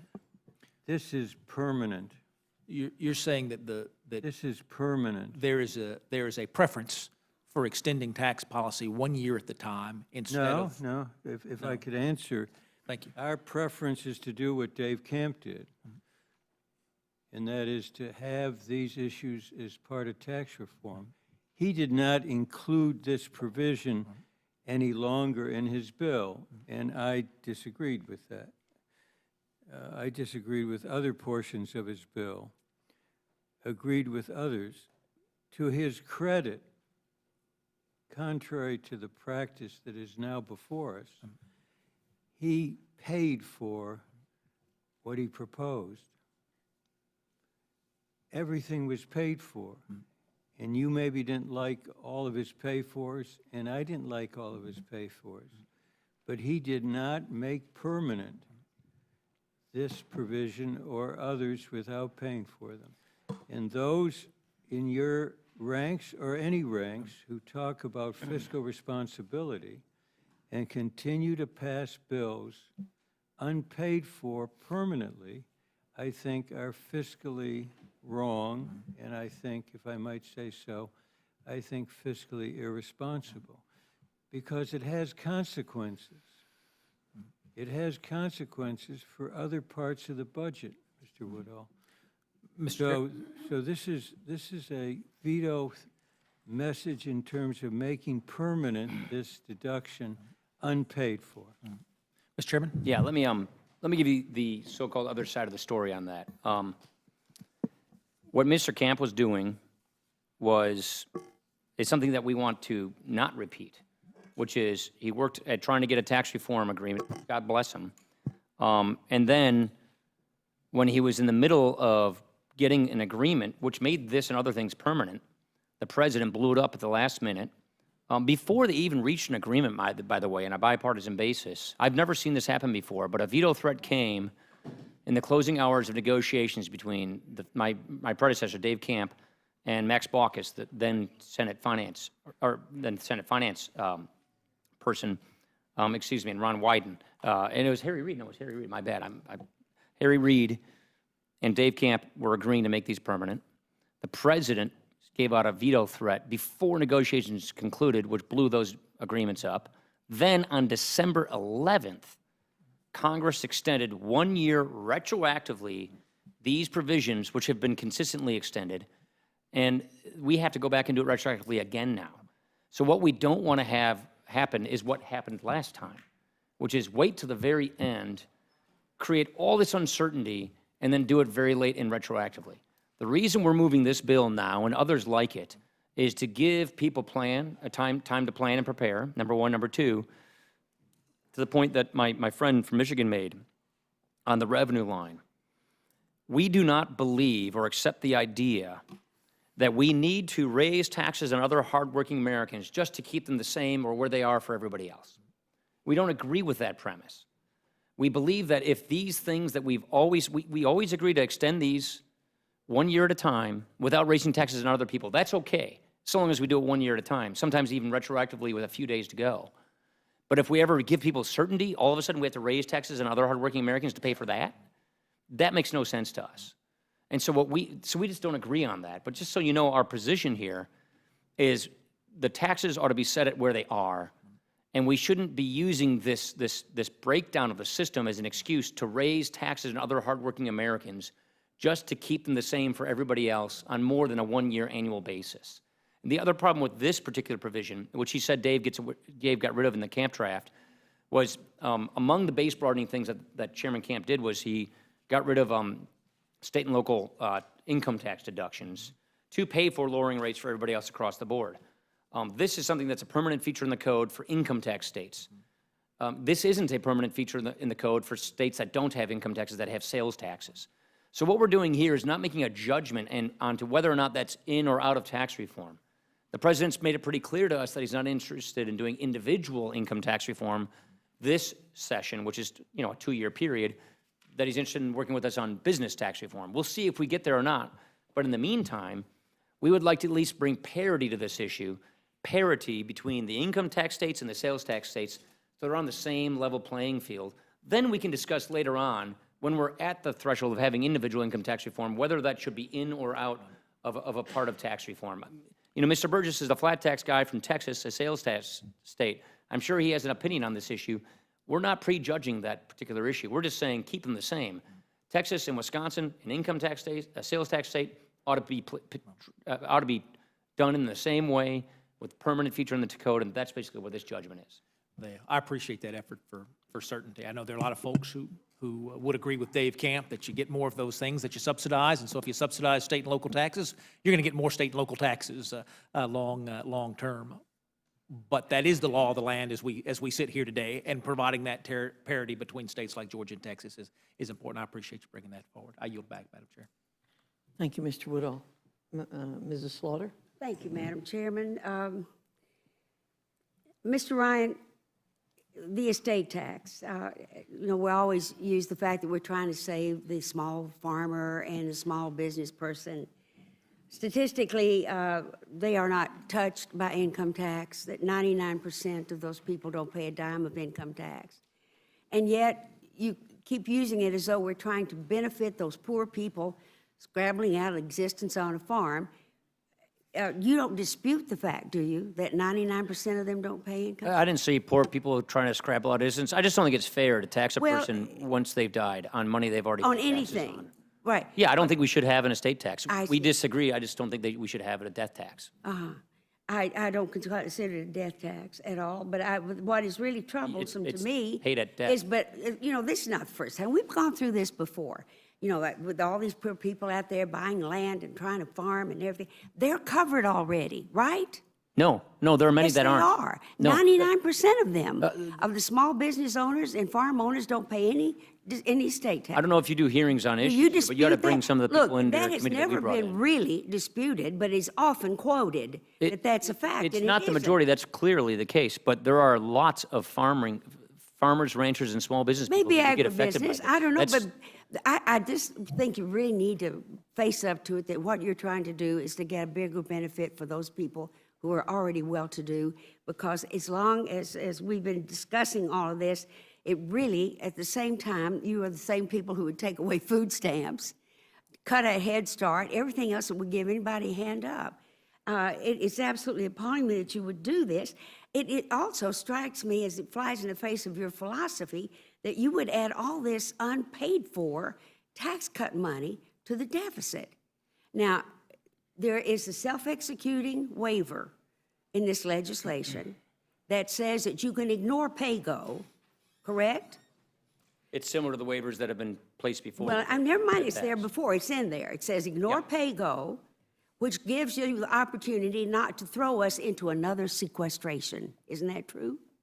Well, it wouldn't, Without that, we would, doesn't really work with without that, sequester. we would I trigger. wouldn't combine this with sequester. That's a different area No, of law. I want to ask you, it's not true. You put Does the it exempt waiver PAYGO? in. Yes, it does. If the waiver was not in there, it would trigger off sequestration, another one, correct? No. Well, that's, It's sequester. No, the Yes, sequester well- law works differently. It would trigger you to have to come up with offsets in other areas of government. But the sequester is a specific formula aimed at discretionary. I mean, I won't go into the way the sequester formula works. statutory pay-go. It right? requires What you have offset. waived here says that the president has to do an across-the-board sequestration. Oh, Is yeah, that? but not the way the current sequester works. Oh, I see what you're please, saying. Mr. Ryan. No, I'm just trying to will understand tell what your question I think that you could, the fact is that you are saving yourself from If sequestration you by don't- putting that waiver in here. There's no two ways about it. And that this bill is intended to save people who are not covered under the income tax that 99 of small businesses and farmers who pay nothing in estate tax. And what you are benefiting is to the tune of about $3 million each. The people who are the wealthier people who would be taxed under this estate tax. 1%, let me say I that. can go It through is it again if you'd absolutely like. 1%, since 99% are excused from the income tax or the estate tax. Listen to me. We started falling into the jargon here. Yeah, I know, I get it. Use that. I still believe that taxes are the price we pay for civilization. Ms. Lauder, could I just add? Oh, wait, just a minute, Yeah, I think she's Mr. on a roll. Just, if you just let me do this a little. But this is so fiscally irresponsible. It's $269 billion to the deficit over 10 years, just so that the extraordinarily rich people can be extraordinarily richer. You're not going to benefit us, any small business person or any farmer in the United States. But you continue to try to say that that is the cloth in which you clothe yourself to make it possible for you to ask for something as outrageous as this. And it's just astonishing to me that you would do it. People who are able to hold on to their assets until death are not going to be taxed, right? So when they But do what die, about, they what get about the taxed? poor people who haven't got the kind of wealth they can hold on to those assets till death? They're taxed. That makes sense to you? Just as a citizen of the I country, reject the entire premise of a man that who believes in argument. all I the fair reject play. the premise of that question. But well, you've been talking about all unbalanced this question. fair play, and I don't see the fair play in that. Look, As a matter of fact, I think as members of Congress, we are supposed to enact these laws fairly, and I see nothing in the world fair about this at all. And frankly, the last thing in the world I would think any of us would want to do, and let me go on record saying I do, and I hope that my colleagues here will agree with us, is that $269 billion over 10 years to this budget deficit so that rich people could be richer. I'll just answer your question one way, because I just disagree with your interpretation or your description. What part of it? PAYGO, well, all of it. You don't believe PAYGO, that's just sequestration? Let me, we can get into how the PAYGO law works if you want. It doesn't mimic the exact kind of sequester that's in the Budget Control Act. But there is a backstop on PAYGO that does have a sequester element to it. The point, though, Now, let me just answer your question interrupt you first. right No, there. no, but let me that's the back part up for that a you second. waived, am I right? yes, the All right. point is, PAYGO was waived for the last two death tax fixes before, so there's precedence for waiving PAYGO with death tax bills. If you recall, and you and I were here in this time, Which never in the got 2001 signed tax into law. bill, Yeah. the death tax was repealed. It actually went away one year, if you recall. It actually went to 0 1 year. Yes, it did. And then because of what I would call an arcane budget rule, That was a carryover basis, and it was yes. reinstated back at its original form, which was something like a $600,000 threshold and a 55% tax, if I'm not mistaken. Well, let me Then, tell you. if you just don't mind, I'm going to finish my point. Then, in order to bring back some accommodation to preventing it from going back to the original 2001 law, they waived PAYGO and put in place a compromise. Then another compromise in the fiscal cliff year deal was brought in place to moderate the death tax effects as well, and they waived PAYGO as well. So there's at least two precedents of waiving PAYGO to try and fix problems with the death tax. We think we should just get rid of the death tax once and for all. May I give you the difference in those two legislations? I'm reading from the administration statement. H.R. 1105 is even more extreme than the temporary estate tax repeal enacted in 2001. That legislation provided for a carryover basis, in quotes, regime to prevent large amounts of accumulated wealth from escaping both the income and the estate tax. There is no such provision here, but it leaves in place the largest capital gains loophole in the tax code by retaining the stepped-up basis rules that exempt capital gains on assets held until death from income taxes. In other words, you're just simply making it worse. The wealthiest Americans can often afford to hold on to assets until death, which lets them use that step-up basis loophole to avoid ever having to pay any tax on capital gains. By retaining the step-up basis, even after repealing the estate tax, H.R. 1105 would not only add hundreds of billions of dollars to the deficit to provide huge tax cuts to the most fortunate, it would endorse the principle that the wealthiest Americans should not have to pay tax on certain forms of income at all. By contrast, the president's budget would repeal the stepped-up basis loophole. I won't belabor this any longer. I really think that either people believe that we have no memories or that we don't read. But all of us have known, at least years that I've been here, that 99% of the people that we claim this bill is for, the farmer, the small businessman, are not benefited because they are already taken care of, and 99% of them are not subjected to the estate tax. I'd like to ask unanimous consent to put this and also the statement of administration policy about state and local tax deduction. And if either of these were to ever pass both houses, the president would be the recommended veto. Without objection. Dr. Oh, Burke. Mr. Levin, I'm so sorry. Excuse me, ma'am. Mr. Levin wanted to ask me a question. Do you mind? May I do that? You've not yielded. Go right ahead. Thank you. Mr. Levin. Did you remember what it was about? No, I do. No, you've just hit the nail on the head. I just wanted to say one thing. You referred to, and we want to save some of our deep feeling for Thursday, because there are deep feelings on this. But you know what you said, what you read from, and what I referred to earlier is true. This legislation, unlike previous versions, leaves in place the stepped-up basis. And we don't have all the data, but from what we have, it's clear. By the way, it's also clear, I think, the number of farms and the number of small businesses you referred to. These data have never been refuted. The USDA estimate based on IRS data about 2013, 0.6% of all farmer states were subject to the estate tax. That's never been refuted. What happens is a few people come in and tell their stories. They're part of the 0.6%. And the same relating to small businesses.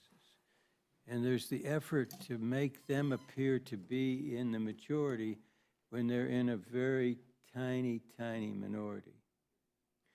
But I just want to say, and we'll argue about this, but from what we can determine, because considerably more than half of the money in these estates are in stocks and bonds, the likelihood is, because people who hold them and didn't sell them had major increases in the value of the stocks and bonds, that these assets, the increase in their value will never have been taxed. Never. And the people who inherit them get a new tax basis. And the only time it will be taxed will be if and when they sell them on the basis of the value at the date of death of the decedent. That is tax evasion. That is tax evasion. That's not even single taxation, let alone double taxation. It's no taxation. Until it's sold. They pay taxes once, and then they don't pay it. No, they haven't paid taxes on the increment. They've never paid.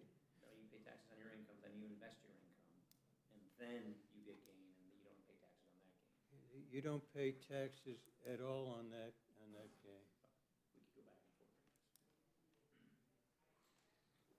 Over here. Madam Chair. Okay. Dr. Burgess? I thank the chair for the recognition. You know, I must live in one of those areas where 0.6%. I mean, I hear those stories in my town halls all the time.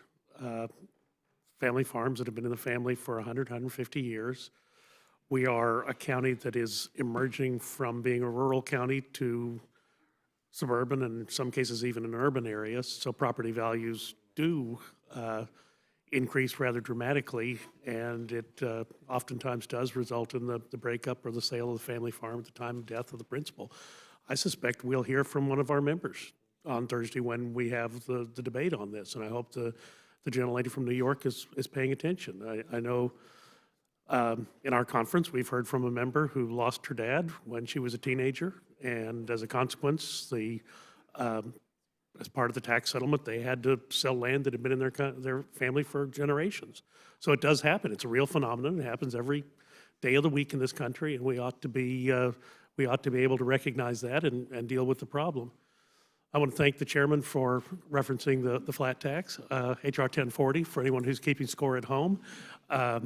Certainly encourage people to take a look at that. But you know what? I do like the fact that, well, I guess it was about the time I started here, maybe 10 years ago, that the deductibility for sales tax in a state that did not have a state income tax, that parity was achieved, and I was grateful for that.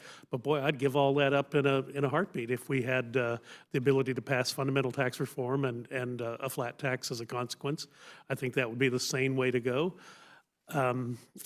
This is probably the first year in a long time that I didn't have to file an extension. My taxes were pretty simple this year. In a way, it was a flat tax. I just paid I didn't have any deductions. I just paid the flat rate. But it's still, you've got to go through all the machinations of a shoebox full of receipts. Still have to pay the accountant $1,500 for the privilege of him having prepared that form for me. I'd so much welcome the day that we could do a postcard filing, and certainly look forward to the chairman's leadership in getting that done at some point in the future. In the interest of full disclosure, I do need to say that I have a friend who has a radio show, a car show on Saturdays back in the district, Ed Wallace. He does a great job. He sells a ton of car advertising during the year, and he sells a lot if we retroactively do the exemption at the last 2 weeks of the year like we did last year. And he's able to push a lot of car commercials out the door because of you want to get that last minute tax deduction before the end of the year. But I'm also ready to stop doing him favors on that. We ought to adopt a sensible policy that makes sense all year round. I thank the chairman and the ranking member for being here. I thank you for sharing your thoughts with us on this today. Yield back. Thank you, Dr. Burgess. Mr. McGovern? Well, thank you. I just want to point out for the record that in addition to waiving statutory pay-go, I think the Rules Committee will be asked to waive the point of order against lowering federal revenues below the level assumed in the budget resolution as well. So there'll be another waiver requested. Mr. Levin, I just want to clarify one thing. Under present law, estates valued at less than $5.4 million or $10.86 million jointly are exempt from estate tax. Is that right? And this exemption increases annually with inflation, right? True.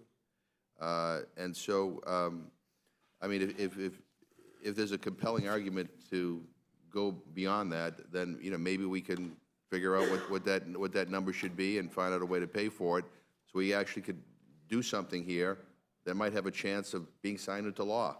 And while I appreciate the debate here on the fact that that like 0.15% paying any estate tax at all, I mean that's what the number is. I appreciate that we're worried about that 0.15%. I guess my question is, and we all want tax certainty. When are we going to do the work opportunity tax credit or the new markets tax credit, or the renewable energy tax credits, as well as the long-term status of the earned income tax credit, or the child tax credit, or the American Opportunity Tax Credit, which actually doesn't help, you know, the Donald Trumps of the world, but there are a lot of people still struggling in this economy who could benefit from that. And I don't know whether or not tax reform is dead, and that's why we're doing this in this piecemeal fashion. But, you know, if we're going to do it in piecemeal, I think that these, you know, these credits and incentives are more important than this, given the fact that there's already relief that is already in the law. And I'm just curious, when are we going to take up these other issues? Mr. Levin, if you have any idea? I think I'll let the chairman answer it. And then I'll respond. You mentioned a lot that I would put in different categories, Yeah, some well, of which I mean, were originally child designed to tax be. credit, the earned income tax credit. Well, so earned income tax credit, we're in the midst of trying to figure out how to improve some reforms. I'm for expanding it to childless adults. I think that's a good policy. I agree with the administration on that policy. I've been speaking with the Treasury Department about that policy, but there are some things we've got to work out to make sure that we can root out fraud, and I'd love to find a way to make it monthly, and there are some real technical problems with that. So there's some research being done on the EITC to try and make it better permanent policy.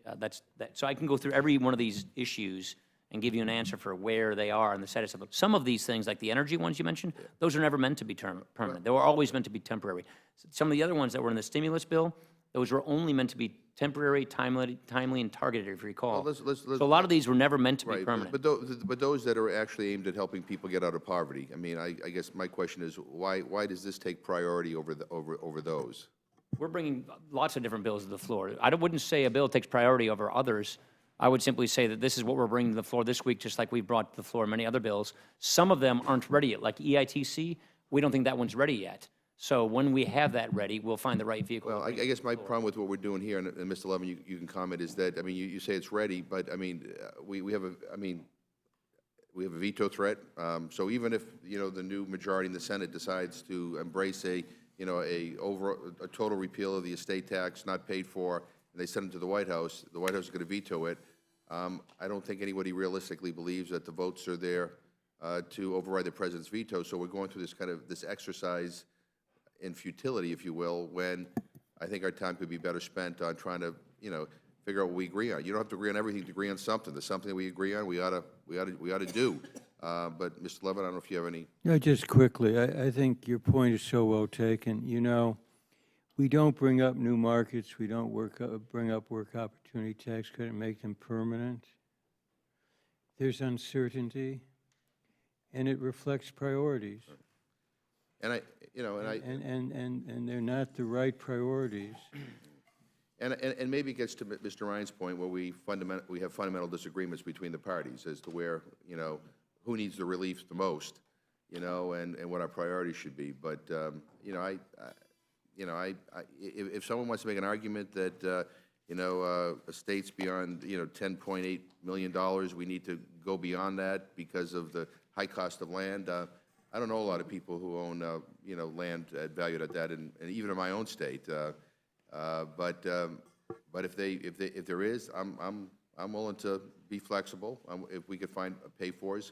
But kind of a total repeal that's not paid for, knowing that it's going to go nowhere, it just seems like we could use our time better than this. Yeah, 42% of these states are worth more than $50 million, and even in Massachusetts, that isn't going to be a huge number. Yeah, I would say, just to respond, majorities should be able to do both. I think when you were in the majority, when the president was Republican, you advanced bills that you knew weren't going to go anywhere because you wanted to make a statement. You believed in the policy, so you advanced it. I don't think there's anything wrong with that. You also passed bills that you knew would go somewhere, that you would find common ground and passed in law with the president. I was here for the Bush years when you guys put us in the minority. Same thing here. We should be able to do both things. We should be able to advance legislation that we think has a chance of getting passage to try and find common ground. We're doing that.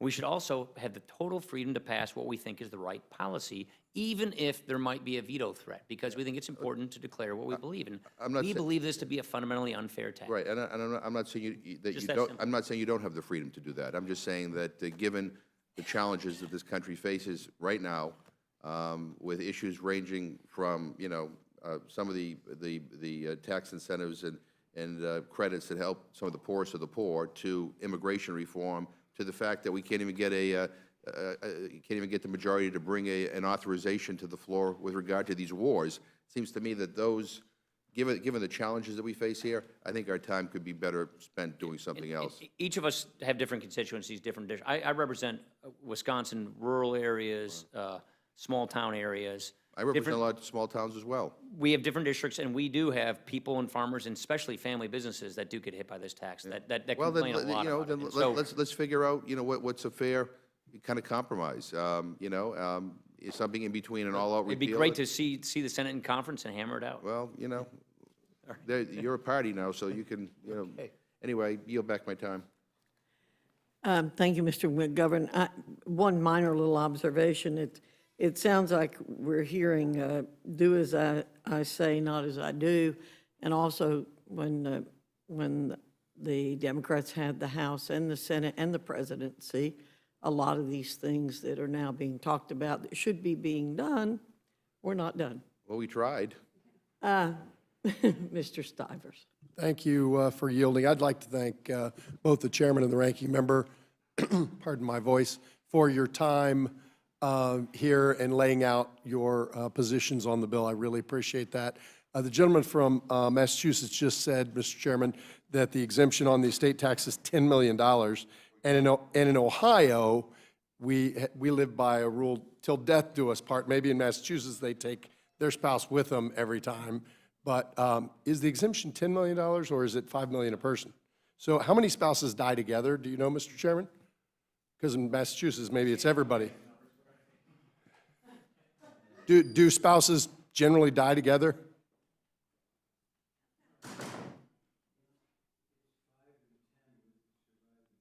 Mm-hmm. So, you're right, but to the kids, it's 5. And if they pass away together, you add the 5 and 5 together. But sometimes the kids don't get anything. That's right. Lots of times the kids don't get it. So the chairman laid out his philosophy on tax pretty well. He said that from a fairness perspective, he wants to tax income once at the source and never again. And from a certainty perspective, he prefers permanent tax policy. I haven't heard the ranking member's, gentleman from Michigan's tax policy, but I'd love to hear it. Your philosophy. That would take a long time.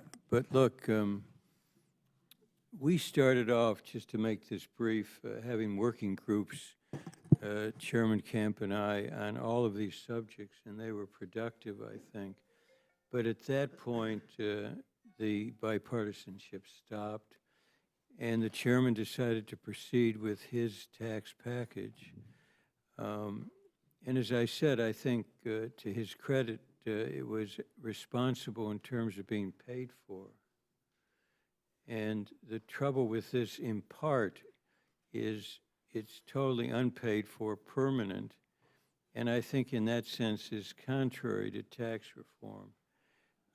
I'm in favor of our taking up comprehensive tax reform, if possible, together. I think the corporate tax system needs restructuring, but in an intelligent way. But I think the time will come when we can lay out our tax policies. The president has done that to some extent. But this place is so polarized that we don't get anywhere. But I think in terms of tax policy, if I might say so, these two bills, especially the estate tax bill, does show the deep differences between the two parties. There is not equity in this repeal. And there will be a substantial amount of money that earned by very wealthy people never taxed. And I think that's a mistake. Sure. So thank you for sharing your vision on tax policy in brief. And I know that I'm sure both yours and the chairman's tax policy philosophies are much deeper than that, but I'm trying to summarize them so we can get to the heart of the matter. I know some folks have said that we shouldn't spend time passing a bill the president might not sign because he says he might veto it. But when you were involved in the majority, Mr. Ranking Member, did you guys ever pass bills that you knew the president might veto? Oh, I'm sure. But, we have so much work to do that I think it would be better if we would focus on legislation that might have a chance to find bipartisan support and would be kind. And I share your effort to find bipartisan. And look, I don't mind very much. I mean, the chairman and I get along well personally, and I think beyond. If the decision of the Republican Party is to pass the estate tax bill as a matter of policy, so be it. I think it helps illustrate the difference, because the more you delve into this with income inequality growing dramatically, and it's not envy, it's the fact of inequality and the stagnation of wages for the middle class for decades, going well beyond this president, going back to the Reagan years. We need to address that stagnation, and to take $269 billion and give it to 5,000 families a year, I think doesn't address what is a basic problem in this country, and that is the stagnation of wages for people who don't begin to have estates. The number of people who pass away with these estates is small to start with. These are the exceptions. And I think having 5 and 10 is basically reasonable. We moved it up from 3.5 and 7 to 5 and 10 plus inflation. But that's not what you're doing here. You're making this permanent, unpaid for, without any understanding of what the stepped-up basis means in terms of fairness in the tax system. Reclaiming my time, I appreciate that. I have a lot of family farms, and reclaiming my time. In Ohio, we have a lot of family farms, a lot of successful small businesses. And when the power to tax is the power to destroy, and if you want to pay 40% tax on a business that was worth $10 million, that kid that might inherit it owes all of a sudden $4 million. So, let's say it's a $20 million business. That's all of a sudden you owe $4 million, and you have to sell the business or part of the business to pay the tax. It's the old story about having to kill the cow. You can't get any milk anymore. This fundamentally changes the system for family farmers and small businesses, successful small businesses, I admit, but it changes the deal for them, and we need to figure out how to tax money once. That's why I appreciated the chairman's philosophy at the source, and then not tax it again. I share your concern about inequality, and I think we need to deal with the skill gaps in workers, and I think we need to fix some of our accounting rules. FASB in 2000 forced companies to expense options, and so guess who doesn't get options anymore? The workers who create the value. And so there are lots of things we can do that really impact and will fix wage equality. Go ahead, yes, sir.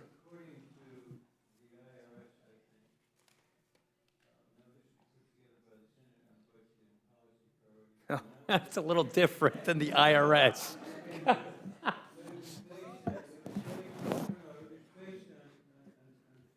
Okay. Doug Greenstein. No, I'm just saying it's a different source. According to the Joint Committee on Taxation, so we'll get this. According to those data, the number of estates that are expected to owe any federal state tax in 2016 in Ohio is 100. His light doesn't work. Right, and not everybody dies in Ohio every year, and some of the people that die are successful family farmers and successful small business. Mr. Chairman, you've been trying to make a point. Just trying to broaden the point a little bit. The argument that is often made, which you're hearing here, is not many people get hit by this, so big deal, right? Not many people died in 2013 that got hit by this, so what's the point? Well, that really isn't the point. It's not that it's the number of people, it's the idea of it in the first place. There are a lot of small businesses in America that are worth, say, $20 million, that have 10, 20, 25 employees. They're all over America, and they're tightly held. They're typically family businesses. I can think of dozens of people in my own mind within 40 miles of my house in Janesville, Wisconsin, that own small businesses that have, 25, 35, 40 employees doing machine work, tool and die work, injection molding, you name it. And they're small family businesses, and if the person who owns that business dies, they will get hit with a crippling death tax bill that will jeopardize the ability of that family business to be passed on to the next generation. And so our whole argument is this isn't fair. And so I know we have a philosophical disagreement here, but that's just not right. And so that is why we are bringing to the floor a bill to repeal the death tax. It's just that simple. It doesn't matter if there are two people that get hit by it. The fact is, a person working hard all of their working life, building a business, building a ranch, building a farm, paying taxes on all of their income as they make that income, ought to be able to give it on to the next generation without the IRS taking it away from them. It's just that. Okay, we'll debate that. By the way, the number... I agree. I yield back the balance of my The number time. I'll give you the number in Ohio in 2013, okay? I'd really like to finish this hearing before we go to vote. Good. I'd like to make that known to the members. I don't believe we are going to solve this philosophical debate. There is an opportunity to put any of your comments into the record. There is no camera here. Therefore, I would like to urge everyone to keep that in mind. Mr. Hastings. Thank you, Madam Chair. I thank Mr. Ryan and Mr. Levitt. Both of them are extremely knowledgeable about the positions that they take and on the two measures that they have presented.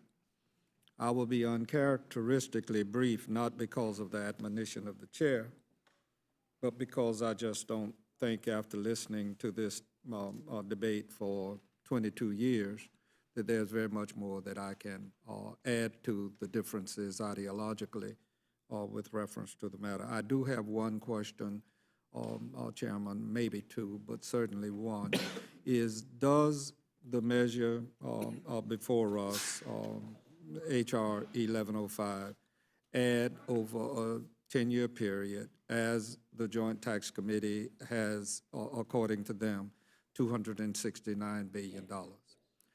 What, if anything, then, do you anticipate will allow for that to be made up in some kind of way, or is it just $269 billion over 10 years that will not be available to handle matters that we will have to deal with? Yeah, well, one way of looking at it is that's $269 billion that won't be taken from one family passing on their legacy to the next generation.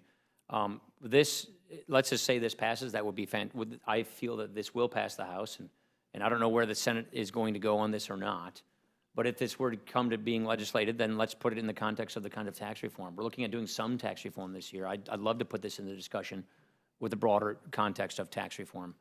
All right. The other thing is, on March 25th, we passed the budget resolution. And on that same day, your committee and Mr. Levin's committee reported out the measure. And are there inconsistencies, and if so, what are they? There's separate measures. They're on separate paths. If, at the end of the day, so we see in the budget that was passed that proposes tax reform and tax simplicity, and it delegates that job to the authorizing committee, which in this case is the Ways and Means Committee. So you don't see it as an inconsistency? No, I don't see it as an inconsistent thing. The House Budget Committee, because I used to write all the budgets, they just simply say to do tax reform, and it delegates the style and the form of that to the authorizing committee, in this case, Ways and Means. All right. Then I close by saying that I think what Ms. Slaughter said is particularly relevant for all of us as citizens of this great country. And that is that taxes are the price we pay for civilization. I would like to rephrase it by saying it is the price we pay for societal civility. We have a growing problem in our country that is allowing that we're building our own Frankenstein monster. And with the disparity that we have and with the stagnant wages, we talk very much here, all of the announced presidential candidates now and ones that I anticipate will join the fray at some point are all talking about the middle class. And admittedly, that is a growing concern for all of us, and I believe every man and woman in here would want to see people enter the middle class if they were not in it, and stay in it or move up as fast as they can.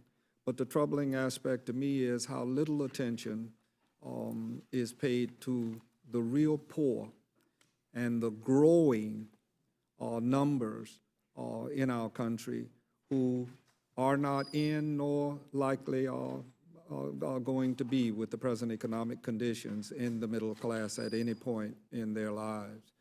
Thus, I don't get too excited about matters like this, but I'm concerned that we are growing a deficit and not paying attention to the real poor people. And any of the folk that are running for office that are not talking about the poor are just missing what's going to be happening. I've said in this committee, and I repeat, if we stay on our present course, the average working person in this country in the next 15 years will need a bodyguard to go to work. It's that bad, and we need to pay attention. Thank you very much, both of you. Thank you, Madam Chair. I yield back. Thank you, Mr. Collins. Thank you, Madam Chair. Hey, look, I'm not going to go in depth here in this, and I think what my friend from Florida, stated is something we have to look at. I think there's priorities in government. I think there is priorities, and I do agree that there is a tax system or somebody to fund the proper role and form of government. I appreciate the chairman and ranking member for being here. I think your philosophies, Mr. Rankin, you actually stated there is a difference. The American people can look at this debate today and see the difference. There's a policy difference stated by the chairman. There's a policy difference stated by you. There's a lot of policy difference here that I think make this week so important for many. They're tired of a tax code that they can't understand, that they don't know how to navigate, that seems to reward others, punish others, never being consistent with corporate or individuals. That's why many of us, my friend from Georgia here, HR 25, is fair tax, 67 co-sponsors. There's other measures out there. We've got to get into a decision where we, instead of saying we're going to tax to gain money, we need to decide what we want to spend and have a tax code that allows us to be fair and equitable and do what government needs to do. All of this about whatever we have leads back to that discussion, so that we're not saying, what are we doing for this person or that person, having something that funds our government, protects our priorities, and does what needs to be done. This is why the American people cannot stand this argument that we've had for the last hour. They can't stand it. They're just tired of it. And so I think the bigger picture we look at making this tax code simpler, fair for everyone, so that we can have those priorities, that we can help those who need help, to give them that push up that they need, not dependent for life on that push-up, but having government in its proper role. That's what this argument needs to be about. That's where we need to be focused, instead of where are we going next. This is what I believe in. That's why I'm a supporter of HR 25. There's other areas out there. These are the kind of arguments we need to have, because this week, among all others, is the week America comes together, for the most part, Democrat and Republican, and says, enough is enough. Fix it. Get it right. I'll yield back. Gentleman yields back. Mr. Polis? Okay, we'll go to both of these. I'll start with the deductibility bill for the state income taxes. So it seems to me, Mr. Ryan, that this bill is the opposite of tax reform. It's trying to permanently extend something that is usually in the mix in tax reform, as is its sister with regard to income tax deductibility. And it's something Republicans want because it's something that incentivizes high tax. It's good for high tax states to do this. I just, for the life of me, and you know I'm a big fan of tax reform. That's what I want you to do.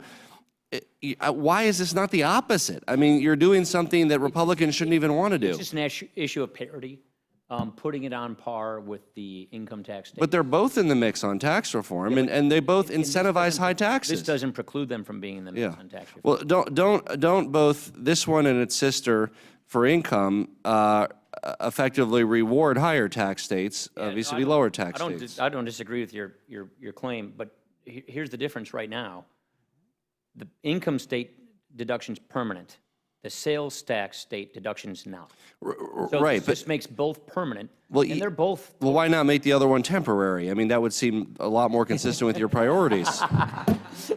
I guess that would. Well, I mean, this is that would create parity. I agree. Well, but it would add more uncertainty. Well, I mean, you're going in the wrong direction here. You're going further and further from tax reform. In addition to achieving parity, we want to achieve parity and take away uncertainty. And since we're not doing individual tax reform, not by my choice, I want to do individual tax reform. The president has taken it off the table. And since I don't believe he has. I believe he's. I believe he has. Well, maybe your version of it, but I mean, I think that you have plenty of partners around here on both sides of the aisle. But I mean, you're reaching, you're defining success downward. You're reaching parity in the wrong direction. So I just. Well, let me just say for the record, this does not preclude using this as these provisions being part of tax reform in the future. But they're easier to, again, you're using up this money, and it just seems to me the opposite of progress. So I mean, I'm not going to support where it. we have a difference of opinion. Okay, you think this is progress somehow? Well, I do believe that. I wouldn't do it if I didn't. But also, we always extend this 1 year at a time, without quote unquote, paying for it, which is another way of saying raising taxes elsewhere to keep it where it is. I don't think we should do that. I think we've been dishonest with people about the baseline. Well, we usually so I think what we're doing here is we're being truthful and more realistic with where the baseline actually is. That's more of more of a budget deal, your old hat, than a Ways and Means deal, your new hat. They're consistent with both views are reconcilable and consistent. I mean, look, we all have a lot. There's a lot of these, and you know this from your previous hat. There's a lot of these so-called gimmicks in the budget. I'm very happy addressed one called SGR, which I think the Senate will be acting on shortly. Tonight, I think. Tonight. That was something that we all knew would be filled in year after year, and yet in the baseline budgets, it looked like our deficit was much smaller because we had this fictitious SGR cut. Again, from a budget perspective, truth in budgeting, that's very nice. But unfortunately, I feel that this moves us yet one step further from tax reform by making it more difficult to include elements that I think parties of goodwill think are generally necessary. Let me move on to the estate tax. This is $269 billion. And I've always been a big fan of taxing people after they're dead as opposed to when they're alive. I mean, taxes are bad no matter what. Taxes destroy productivity. If you have to collect a certain X amount of government revenue, I want to collect it for myself after I'm dead. I'd much rather pay lower taxes during my life so I can have a cumulative effect of reinvesting in productive companies and productivity. Taking a step back from the individual, you want more of the capital to reside with the generator of the productivity. A random heir may or may not be productive. I'm sure many of them can be fine people and so forth, but they're not the wealth builder. They're not the job creator. So wouldn't it be more if you have $269 billion in taxes to cut? And so we can debate that later whether we should be doing an unfunded tax cut. I'm not for that. But why wouldn't you bring down the marginal rate or corporate rate or something that really enhances productivity instead of something that only affects people after they're dead? This seems like this has much less of an impact on productivity than for $269 billion. Well, Well, again, it's not as if this is done on its own and there aren't other issues out there. We've brought other bills to the floor, bring permanence and predictability. We're talking about whether we can do a business tax reform this year. I guess I look at it a little differently than you do, which is you're talking about the person. Wait till the person dies. What I'm thinking about is the business, the land. You know, the thing that is creating jobs for people. You know, I was just picturing in my mind a family business. I know that's second generation now. It's a plastic injection molder. We'd had a big Chamber of Commerce dinner there just the other day in my hometown. It's a neat story. A guy, you know, started making plastic molds in his oven and in his home and turned it into a really successful business, which is second generation now, employing hundreds of people. And the third generation is coming up through the ranks and learning this business. And they just built a new factory in our hometown, which is some of the best economic news we've ever had. And so I don't think of the person if just think of how much bigger that business would be. Yeah. I think of this business that is employing hundreds of people in my hometown. But how many want that to go away. How many more people would it employ, and how much faster would it expand if you use this $269 billion? If you actually use this $269 billion to cut their taxes along the way, rather than after somebody dies. I mean, they could have 200 people instead of 100 people if they weren't paying taxes. Should the government, after this owner, I'm not going to give you names, so I don't want to get the person in. Should the government, after taxing this owner all the time this person's building their family business, then tax 40% of it after the person dies? Look, it's basically taxing 40% of the business, creating all these good paying jobs in Janesville, Wisconsin that we so desperately need. Whatever level of, That's the way I look at it. yeah, well, look at it differently, I guess. Well, it's, again, I mean, it would be nice if it wouldn't it be wonderful if nothing was ever taxed, but whatever level of government revenue we need, and we need some according to the Republican budget, why wouldn't you target the cuts to allow that company to grow faster rather than do them after somebody dies? Let's do both. Well, I mean, you have to make the numbers add up, right? I mean, so broaden the base and look at how we could broaden the base. Well, then you get back to the discussion of tax reform, which this is a step away from. So I just, you know, again, you're bringing these one-up bills, and I understand you think they have merit, and I generally don't, but they seem to make the goal harder and harder here. Just on one of these bills, not the estate tax bill, on one of these bills, we really do think that we need to send the signals to the tax-going public that we intend on extending these provisions so that they can plan accordingly. And the sooner we get them done, the better off the economy is going to be. Because what we really want to prevent from happening this year is what happened last year, which is waiting until December 11th to go and extend provisions that we all mostly... Which one are you talking about now, the sales tax bill? Yeah. The last thing we want to do is wait until the very end of the year. Yeah. To do a retroactive one-year thing. That is just... Well, we're still not providing very much certainty, because I mean we're both saying out of the other side of our mouth, by the way, these are part of the package on tax reform, which may or may not happen. So I mean, I don't know what the certainty is. I honestly think that this confuses the situation further and is a step away from tax reform. So again, I understand that you're bringing up a number of different proposals. I hope that we at some point can see a comprehensive proposal that can reduce the tax rate for while wealth is being produced, so that more can be reinvested in growth. I mean, I think that that's what hopefully we're excited about here, right? Certainly what I'm excited about, to create more jobs, allow more people to be hired.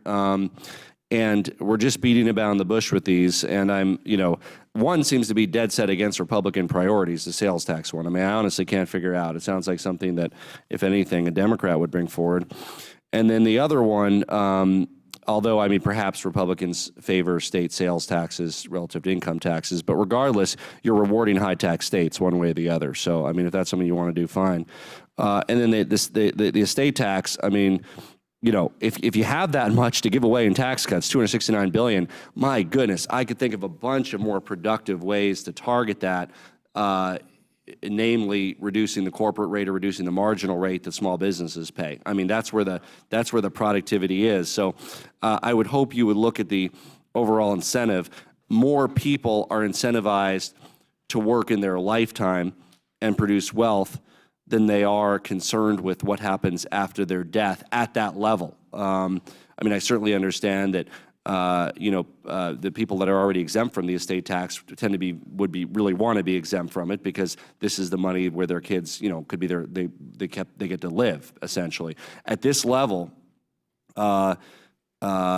people want to be able to reinvest in their businesses while they're alive and grow them and do things according to their own priorities. That's a greater incentive than what happens after they die. So, I mean, if you have all the money in the world, you can cut all the taxes in the world. But, I mean, whatever level of revenue you want to get to, I would just encourage you to consider the most productivity-enhancing way of getting there. And I yield back the balance of my time, Madam Chair. Mr. Byrne? Thank you, Mr. Chairman. And I was not going to say anything in my first meeting, but I'm sorry, I got to. I'm from L.A., Lower Alabama. We don't have a lot of wealthy people in Lower Alabama, but we do have a lot of people who, through generations of hard work, have family farms and family businesses. I can think of one right now. It's a small road building business, and they have these very expensive pieces of equipment that add up to be a lot of money pretty quickly. And I was thinking when I was listening to what Mr. Levin was saying about what a lot of them do. They'll come to their family lawyer, sometimes it was me, and then I go to the tax lawyer in my firm, these really smart people that go to NYU and get these master's degree in tax, and I'd say, look, this is so-and-so, he's my good client, they don't have the cash to pay state taxes. What in the world are we going to do? And of course, we're going to do it within the law. That's what they hire us to do, is to make sure we do something within the law. And these very smart tax lawyers and very smart accountants sit down with this farmer or this small business person, and they come up with this Rube Goldberg way of getting around paying the tax, which is why they're probably not on your list, Mr. Levin. They're probably gone through all this. And it distorts the economy, but worse than distorting the economy, all these families are doing is stuff that they don't want to do. They don't want to do all these gyrations to get around it. They built up this business sometime, or their farm, and sometimes it's generations of work that have done it, and they feel like their government is picking on them, but they're going to pay the tax lawyer and pay the accountant to give them this fancy advice, and they're going to do all this stuff just so the government won't take their money when they die. And I heard one of the gentlemen in this committee say, isn't it better to pay money when you're dead? And I guess when you're dead, you don't care. But you think about it before you're dead, and you do care, because it's your children and your grandchildren, and you built all this up for them, not for you. So to what extent are we not seeing these people on Mr. Levin's list because they've done all this stuff that they don't want to do, that distorts the American economy? And isn't that one of the big reasons we want to do this, Mr. Chairman?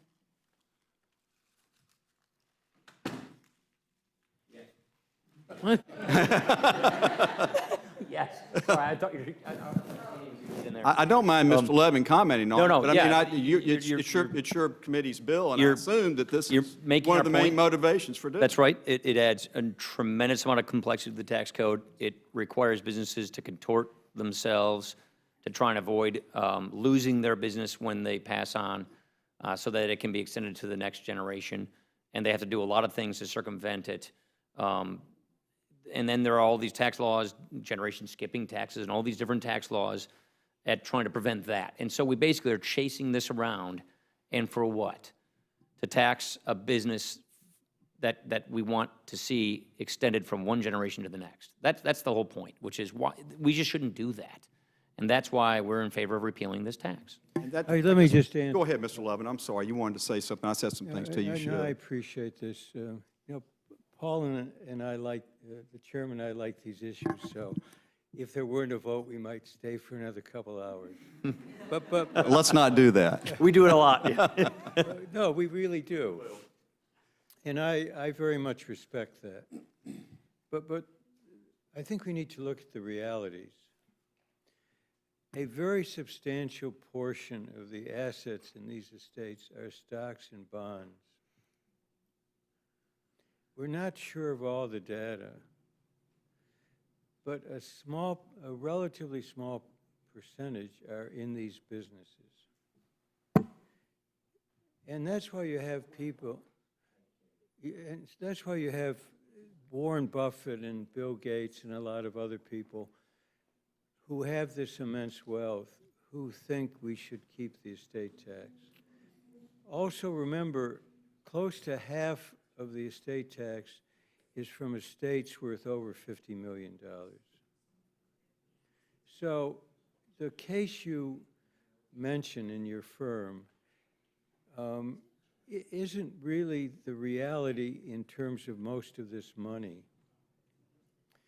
And if you look at the number of people affected in your state or every other state, it's a very small number of people. But my point, Mr. Levin, was the reason why it's that way is because they've gone out and done all these things to get around it. Okay, but Bill Gates doesn't live in my district. No, Warren Buffett, I wish they did, but people like that don't live in L.A., Lower Alabama. They're they're ordinary people. But so they've done that, so their businesses continue. The data are very clear that percentage of businesses or farms affected by the estate tax, we're talking about less than 1% in most cases. But they've done it by distorting the economy and making all sorts of decisions that they would not ordinarily make. Yes, they've avoided the tax, but they've done a bunch of things they didn't want to do that's not really good for them, not really good for their family, not really good for the national economy, to get around something that really isn't going to ultimately get any money out of them, but it's going to distort everything. And isn't it worth doing, trying to get some of that distortion out of the economy and not preying on people that have these sorts of businesses and family farms? Except the vast majority aren't in the farm or business area. The clear majority of this money is in stocks and bonds and other assets. The vast majority of the people are paying taxes. What? The vast majority of the people who are paying estate taxes have stocks and bonds. The people that have the businesses and the farms, they're not paying the taxes because they're making all these crazy decisions with their tax lawyers and accountants to not pay the estate taxes. And my question to the chairman, and I appreciate your chiming in, is that one of the motivations we've got here is to stop that. Stop family businesses and family farms from making these decisions that do distort their own personal business, but in the greater sense, distort our national economy. And you know what? I would love to see that as part of a greater tax reform. I'm ready to vote for big tax reform. But I've learned in my public life the last 20 years, not being here in Washington, being down in state government in Alabama, sometimes you don't win in one big, great victory. You win in small, incremental victories. And this would be a small incremental victory, but to those people that have those family farms and have those family businesses, to them, it's a huge victory. And I think if you added all that up together because of the decisions they're making and the behaviors they're undertaking, I think it would have a pretty significant impact on the distortions to the negative in the American economy. So I think that's something I didn't hear in the debate prior to my saying this. And I don't know if the committee's got any data, and maybe there's no way to get data on what people are doing to get around all of this stuff legally, but we know what's happening, and we know what's happening on a pretty large scale. Otherwise, there wouldn't be all these tax lawyers and accountants out there that, you know, quite frankly, I'm probably arguing against their best interests here. Probably got some friends back home would say, you know, Bradley, don't say all that. But the truth of the matter is, we've created a cottage industry of lawyers and accountants to help good American citizens who want to obey the law to get around all this stuff because it really would hurt their families. And I think overall hurts our communities and hurts our nation. And so I do think this is more than just, hey, these few people that have family businesses and farms are paying taxes. It's the many, many, many, many, many other businesses and family farms that are having to do all these other things. So I just wanted to make sure that that part of this debate wasn't lost in everything else. And I do appreciate both of you. Y'all are both really smart men who've worked on this stuff for a long time. And the chairman's pointed out there are two different points of view about this. And that's the great thing about America is we've got points of view and come in here and debate them. I mean, if our standard was, is it going to pass? Then about 95% of what the president proposes as legislation should never be proposed because it won't ever be taken up in the Congress and everybody knows it. But you know, it's part of the process. The president lays out his agenda, and we say we like it or we don't like it. We lay out our agenda. The president says he likes it or doesn't like it, and we work through this process. I wish we could get together and do more stuff together. I wish the president would come on over here and sit down with us and say, what can we do together? But he doesn't. And so we'll keep doing it this way until we get to the point where we have a president that comes over here and does that. I appreciate both of you. I appreciate this legislation, and I yield back. Thank you very much. Mr. Newhouse. Thank you, Madam Chair. I appreciate the opportunity to speak at my first Rules Committee hearing. Let me tell you, I've been spending most of the last 2 hours, I've been warned on several times that the wheels of my chair are about that far away from the edge of the step here. Just want to make sure I don't give you all a memorable hearing. Well, little did I know when I came onto this committee that the very first hearing would be a couple of issues that are very near and dear to me personally, not only personally, but also to my district and to my state. First of all, we do not have a state income tax in the state of Washington, so being fair and equitable is something that we've always thought needed to happen and needed to be treated just like other folks do in other states. So I applaud the efforts of the chairman to bring this forward and finally get something in place for the long term instead of a retroactive year-to-year kind of a system that's been in place lately that gives us zero certainty, let me tell you. And then those of you may not know, but in my real life, I'm a farmer.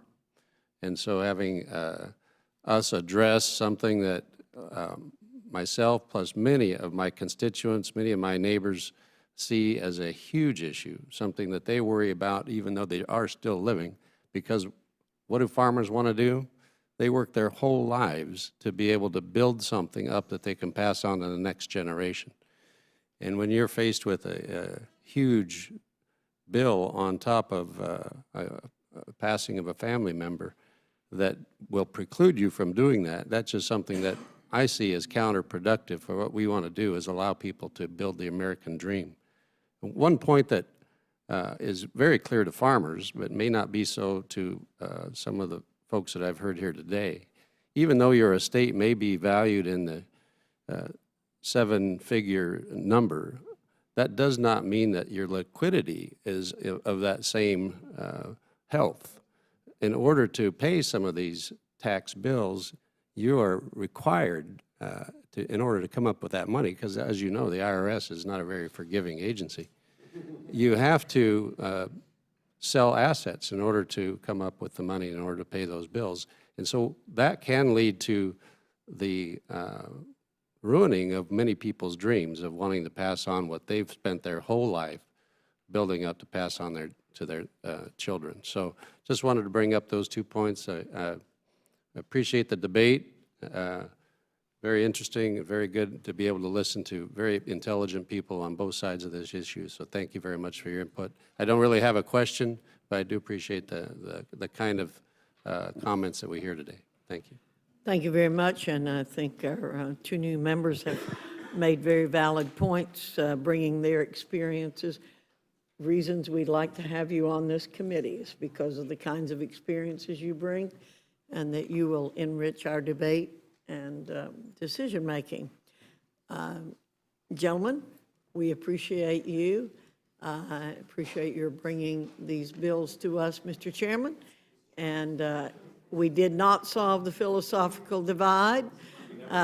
We won't here, and I hope sometimes we can circumvent wasting our time doing it. So thank you very much. This hearing is ended.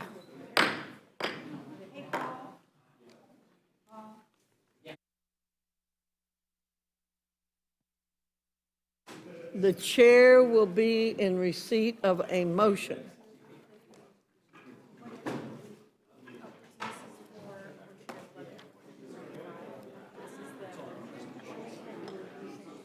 Would y'all keep it down, please? Thank you. Mr. Burgess? Madam Chairman, I move the committee grant H.R.